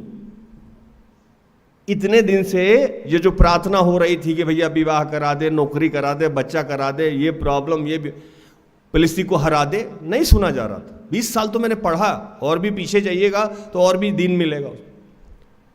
लेकिन यहां क्या हुआ? एक ही दिन में यहोवा ने क्या किया? एक दिन में। मैं 14 साल से जिस बात के लिए प्रार्थना कर रहा था, वो प्रभु की दासी ने प्रार्थना किया तो 3 ही दिन में। हालेलुया। 3 ही दिन के उपवास और प्रार्थना में गायब हो गया। यहां अंशुराज आई थी, बरसों से लोग प्रार्थना कर रहा था मुक्ति के लिए, यहां कुछ ही दिनों में वो मुक्त हो गई। इस प्रिया का बहुत सारा काम पेंडिंग था, कुछ ही महीना में। बहुत सारे ऐसी घटनाएं जब आप यहां घटने हुए देखेंगे तो आपको लगेगा कि वो बच्चा चिपक के रह गया। मैं सिस्टर एस्टर से चिपक गया, फेविकोल का जोड़ है, अब नहीं तो हटने वाला। ये तो अब कब्र में ही साथ रिश्ता जाएगा। और मैं तो प्रार्थना करता हूं कि प्रभु स्वर्ग में भी साथ में ही हम लोग का कुर्सी लगा देना, वहां भी साथ में ही मिलेंगे। क्या विपिन भाई, अच्छा रहेगा, अलग अलग क्यों मिलना, है ना। तो क्या हुआ, 10 और 11, और जिस समय सामुएल होम बलि को चढ़ा रहा था, उस समय पलिश्ती इस्राएलियों के संग युद्ध करने के लिए निकट आ गए। तब उसी दिन यहोवा ने पलिश्तियों के ऊपर बादल को बड़े कड़क के साथ गरजाकर उन्हें घबरा दिया और वे इस्राएलियों से हार गए। तब इस्राएली पुरुषों ने मिस्पा से निकलकर पलिश्तियों को खदेड़ा और उन्हें बेतकर के नीचे तक मारते चले गए। समझ गया ना। यहां सामुएल नबी प्रार्थना कर रहे थे और वहां पलिश्ती हमला कर रहा था। अचानक बादल ऊपर से क्या किया, कड़क का, इतना जोर से कड़का कि वो लोग डर गए और भागना शुरू कर दिया। और भागना शुरू किए, वही इस्राएली जो पहले दुबक के भाग जाता था, वही इस्राएली अब पलिश्ती को खदेड़ना शुरू कर दिया। आप जिस समस्या से दबे हुए और निकल नहीं पा रहे, मैं क्या करता था, जब दुष्ट आत्मा ग्रसित कोई आता था, मैं एक जगह प्रार्थना कर रहा था, ये 13-14 की बात है। तो सिस्टर एस्टर बोली प्रार्थना में अगुवाई करिए। मैं प्रार्थना में अगुवाई करने लगा और जोर जोर से आदत थी प्रार्थना करने का, क्योंकि भैया को मैंने देखा था जोर जोर से, प्रमोद भैया जोर जोर से प्रार्थना करते हैं ना, चिल्लाते हैं ना मंच पे। अरे लगा कि इतने उम्र के हम नहीं ना, तो मुझे भी हैबिट था जोर जोर से प्रार्थना करने का। और मैं यूथ क्लास में सब बच्चों को समझाया भी, धीरे धीरे प्रार्थना नहीं करो, शैतान चढ़ जाएगा तुम्हारे ऊपर। आप देखे होंगे कि रिट्रीट वगैरह में मैं बहुत चिल्लाता हूँ, मेरा आधा चिल्लाने से ही शैतान भाग जाता है, वो डर जाता है, भाई बहुत भयंकर आदमी है। अब धीरे धीरे बोलेंगे वो चढ़ जाता है ना। तो मैं उसको आवाज़ से डांट के डरा देता हूँ। क्या हुआ कि मैं प्रार्थना कर रहा था, अचानक मैंने देखा कि मेरे से 4-5 फीट लंबा आदमी मेरे बगल में खड़ा हो गया, काला एकदम पूरा, मतलब प्रॉपर विजुअल नहीं हो रहा था लेकिन लग रहा था वो साया है, और मेरे यहाँ खड़ा हो गया। और बगल में सिस्टर एस्टर थी, और मैं पूरा प्रार्थना करके ऐसे देखा, मैंने तुरंत आमीन बोल दिया। मैंने कहा मुझसे तो इस तरह से लड़ना ही नहीं है, तू जा यार, मुझे पंगा ही नहीं लेना है, कौन छेड़ने जाए। अब कुत्ता को मारोगे तो भों भों ही करेगा। मैं डर के भाग गया। मैंने कहा मेरा कोई अस्तित्व नहीं है। एक वो समय था। लेकिन जब सिस्टर एस्टर के साथ मैं रहने लगा और लगातार प्रार्थना में बनने रहा, आज मैं देखते होंगे आप लोग रिट्रीट में मैं भिड़ता हूं, वो उधर से चिल्लाता, हम उधर जोर से चिल्लाते हैं, चलो हो ही जाए, देखते हैं तुम्हारा वाला ज्यादा मजबूत है कि मेरा वाला ज्यादा मजबूत है। ये क्या हुआ, ताकत आ गया अंदर से। क्यों? तो मेरे बैकअप में एक आदमी प्रार्थना करता है ना। आप देखते होंगे कि मैं प्रार्थना में बोलता हूं कि मैं और सिस्टर एस्टर आत्मा में एक होकर प्रार्थना करते हैं। वो बेचारे सब्जी भी काटते होंगे तो सोचते हैं पता नहीं पागल टाइप का आदमी है, फिर वो क्या मेरे लिए प्रार्थना करना शुरू कर देते हैं। वो कुछ और भी करते होंगे, जैसे माइक पे आवाज आता है मैं सिस्टर एस्टर आत्मा में एक होकर प्रार्थना, उनका दिमाग कहां गया, भैया कुछ भी कर रहा हो साथ दो मेरा, है ना। मेरी उसमें बेइज्जती महसूस नहीं होती। मैं हर बार कहता हूं वही अगुआ है, वही अगुआ है, मेरी बेइज्जती महसूस नहीं होती, क्योंकि हैं वो अगुआ, हैं वो मेरी अगुआ, है ना। अब कोई कहता है कि पति मेरा बड़ा है, अरे जो जिसका पति आपको ईश्वर ही नियुक्त करे वो तो बड़ा है। वो मेरे उस उम्र में सब छोटी है, लेकिन अभिषेक में तो बड़ी बड़ी ही है, मैं उनको क्यों नहीं मानूं। यहां शामुएल नबी जैसे ही प्रार्थना करता रहा, वही पलिश्ती जो डर के भागता था, वही राज जो पहले शैतान से डर जाता था और भाग जाता था, वही क्या हुआ, अचानक बिजली कड़की, और वही पलिश्ती के पीछे जो इस्राएली लोग, जो इस्राएली जो पहले डर जाता था फिलिस्ती से, अब क्या हुआ, इस्राएली फिलिस्ती को क्या किया, खदेड़ने लगा। अब क्या हुआ, वो राज दुष्ट आत्मा से ग्रसित लोगों को खदेड़ने लगा। क्यों? तो पीछे सामुएल नबी प्रार्थना कर रहा था और ऊपर से बादल का आवाज आ रहा था। वो आवाज क्या था? उसका जो प्रार्थना था उसका उत्तर मिल रहा था। मैं जब अब भिड़ता हूं दुष्ट आत्मा से तो सिस्टर एस्टर मंच पे रहती है, उनका प्रार्थना जाता रहता है, वो मेरा शक्ति, मेरे अंदर आत्मिक शक्ति बढ़ रहा है। मैं अकेले नहीं हूं, सिस्टर एस्टर का भी पावर है, उनका भी प्रार्थना बढ़ रहा है। लेकिन आपको या जो नए नए लोग विश्वास में आता है या जो प्रभु के ऐसे ऐसे दास दासी हैं या विश्वासी हैं, उनको ईगो प्रॉब्लम होता है, कैसे जाएंगे, अब तो हम कर ही लेंगे। नहीं होगा। पति का काम पति ही करेगा, पत्नी का काम पत्नी ही करेगी, याजक का काम याजक ही करेगा, वो स्पेशलिस्ट है इस चीज का। आप टेम्परेरी कुछ कर सकते हो, परमानेंट तो याजक ही करेगा। इस चीज की अहमियत हम लोग भूलते जा रहे हैं। हमको लगता है कि अब हम सब आ गया। अरे बाप बाप होता है, बेटा चाहे जितना भी बड़ा हो जाए बाप नहीं हो सकता है कि नहीं? तो इस चीज का अहमियत समझना है। और क्या हुआ? इस्राएली जाके उन लोगों को भगा दिया, खदेड़ दिया, मार दिया। अगर आप आज याजक का महत्व समझने लगेंगे और याजक से कोई ईगो नहीं रखेंगे और उसकी प्रार्थनाएं लगातार उससे मांगते रहेंगे, वो चाहे आपको धुतकारे चुप, अगर सच्चा याजक है तो कभी भी मत छोड़िए उसको। उसके माध्यम से जो आपको मिल रहा है किसी और से मिल ही नहीं सकता। ये स्पेशल काम है उसका। तो आपके जीवन की समस्याएं हो सकता है 2 ही दिन में खत्म हो जाए, हो सकता है 4 ही दिन में खत्म हो जाए और आप यथावत आशीषित जीवन जीने लगिएगा। हालेलुया। प्रभु इन सारे वचनों से आप सबको और मुझे भी आशीषित करें, आमीन। आइए हम आखिरी प्रार्थना में जाएं।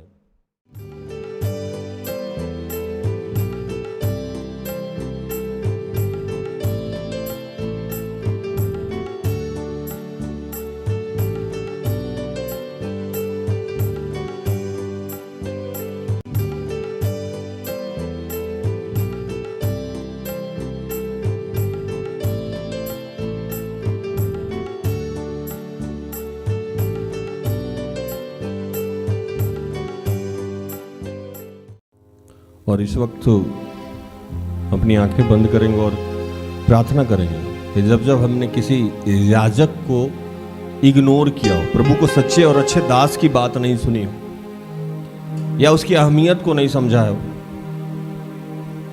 वेदी की अहमियत को नहीं समझा, बाइबल की अहमियत को नहीं समझा और हमें लगा कि अब हम ही सब कुछ कर लेंगे, उस बात के लिए आज हम क्षमा चाहेंगे कि प्रभु मैंने तेरे दास दासी के अहमियत को नहीं समझा, मैंने तेरे अभिषिक्त के अहमियत को नहीं समझा। दाऊद कहता था कि शाऊल परमेश्वर का अभिषिक्त है, मैं उस पर हाथ नहीं उठा सकता। कभी भी मैंने अपने दास दासी के विरुद्ध में बोला या उसके अभिषेक पे शक किया हो या उसकी दुर्बलताओं की प्राथमिकता दे दी हो, उसकी दुर्बलताओं को हमने बढ़ा चढ़ा के सोचा हो।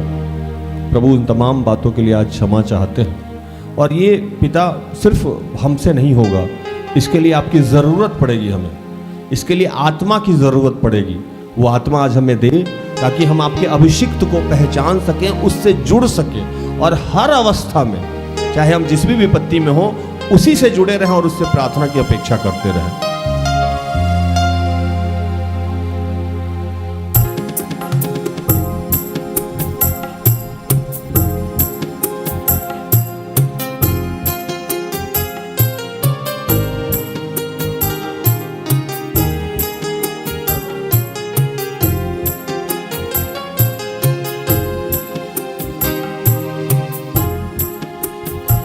मुझको तेरी जरूरत है, हे पावन आत्मा। गाइए, सब कोई गाइए। मुझको तेरी जरूरत है, हे पावन आत्मा। मुझको तेरी जरूरत है, हे पावन आत्मा। मुझको तेरी जरूरत है, हे पावन आत्मा। मुझको तेरी जरूरत है, हे पावन आत्मा। मुझको तेरी जरूरत है, हे पावन आत्मा।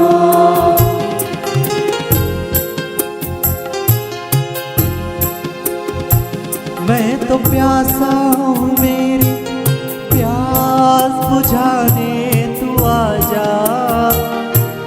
हे पावनात्मा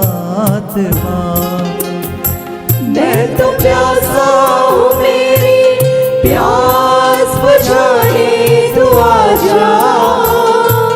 हे पावनात्मा मुझको तेरी जरूरत है। हे पावनात्मा।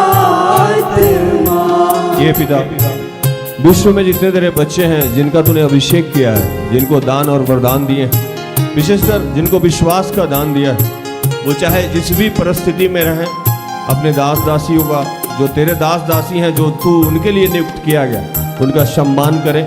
उनके माध्यम से जो तू बताता है उसका सम्मान करें। और प्रभु उनके जीवन में जो भी समस्याएं हैं उसका तू समाधान करें। अपने दास के द्वारा निकले गए कोई भी बात, कोई भी शब्द कभी निष्फल ना हो। प्रभु आज हम प्रार्थना करते हैं। और प्रभु विश्व में जितने तेरे बच्चे हैं उन सब के लिए विश्वास का दान मांगते हैं, आत्मा के दान और वरदान मांगते हैं कि हर स्थिति में वो तुझे जान सके, तेरे अभिषिक्त को पहचान सके और तेरे मार्ग को ना छोड़े। मैं तो टूटा हूँ, मुझको जोड़ने को तू आजा। हे पावनात्मा मैं तो टूटा हूँ, मुझको जोड़ने को तू आजा। हे पावनात्मा मुझको तेरी जरूरत है। हे पावनात्मा मुझको तेरी जरूरत है। हे पावनात्मा। ये पिता तेरा धन्यवाद करते हैं सिस्टर एस्थर के लिए। इतने अच्छे और सच्चे दास दासी तूने हमारे जीवन में दिया है प्रभु। उनके माध्यम से हमारी प्रार्थनाओं को सुनता है, उत्तर देता है और उनके माध्यम से हमारे और अच्छे बुरे होने का प्रकाशन देता है, विपत्ति का और आशीष का प्रकाशन देता है और प्रभु मार्ग निकालता है। पिता उनके माध्यम से तू हमसे बात करता है प्रभु, इसके लिए हम तेरा धन्यवाद करते हैं। और मैं प्रार्थना करता हूँ कि कोई भी बच्चा जो तुझे जानता हो बिना किसी दास दासी का ना रहे, सबके जीवन में सिस्टर एस्थर जैसे दास दासी को देना प्रभु, ताकि वो गाइड कर सके, आपकी बातों को उन तक पहुंचा सके और हर विपत्ति से उन्हें बचा सके। तेरा धन्यवाद करते हैं और इन तमाम प्रार्थना को प्रभु यीशु के जीवित और पवित्र नाम से मांगते हैं। दया से सुन और स्वर्ग के राज में ग्रहण कर, आमीन। तो धन्यवाद, प्रभु आप सबको आशीष दे। आशा करते हैं कि आज की प्रार्थना से, आराधना से, वचनों की उद्घोषणा और अंतिम प्रार्थना से प्रभु ने आप सबको स्पर्श किया होगा। प्रार्थना तो परिवार निरंतर आपका आभारी है कि आप हमारे साथ हैं, हमारा सहयोग करते हैं। आज के लिए इतना ही, मुझे इजाजत दीजिए। जय यीशु, यीशु सहाय, प्रेज द लॉर्ड। सारे दिल से, सारे मन से तेरी आराधना मैं करूं, तेरी आराधना मैं करूं।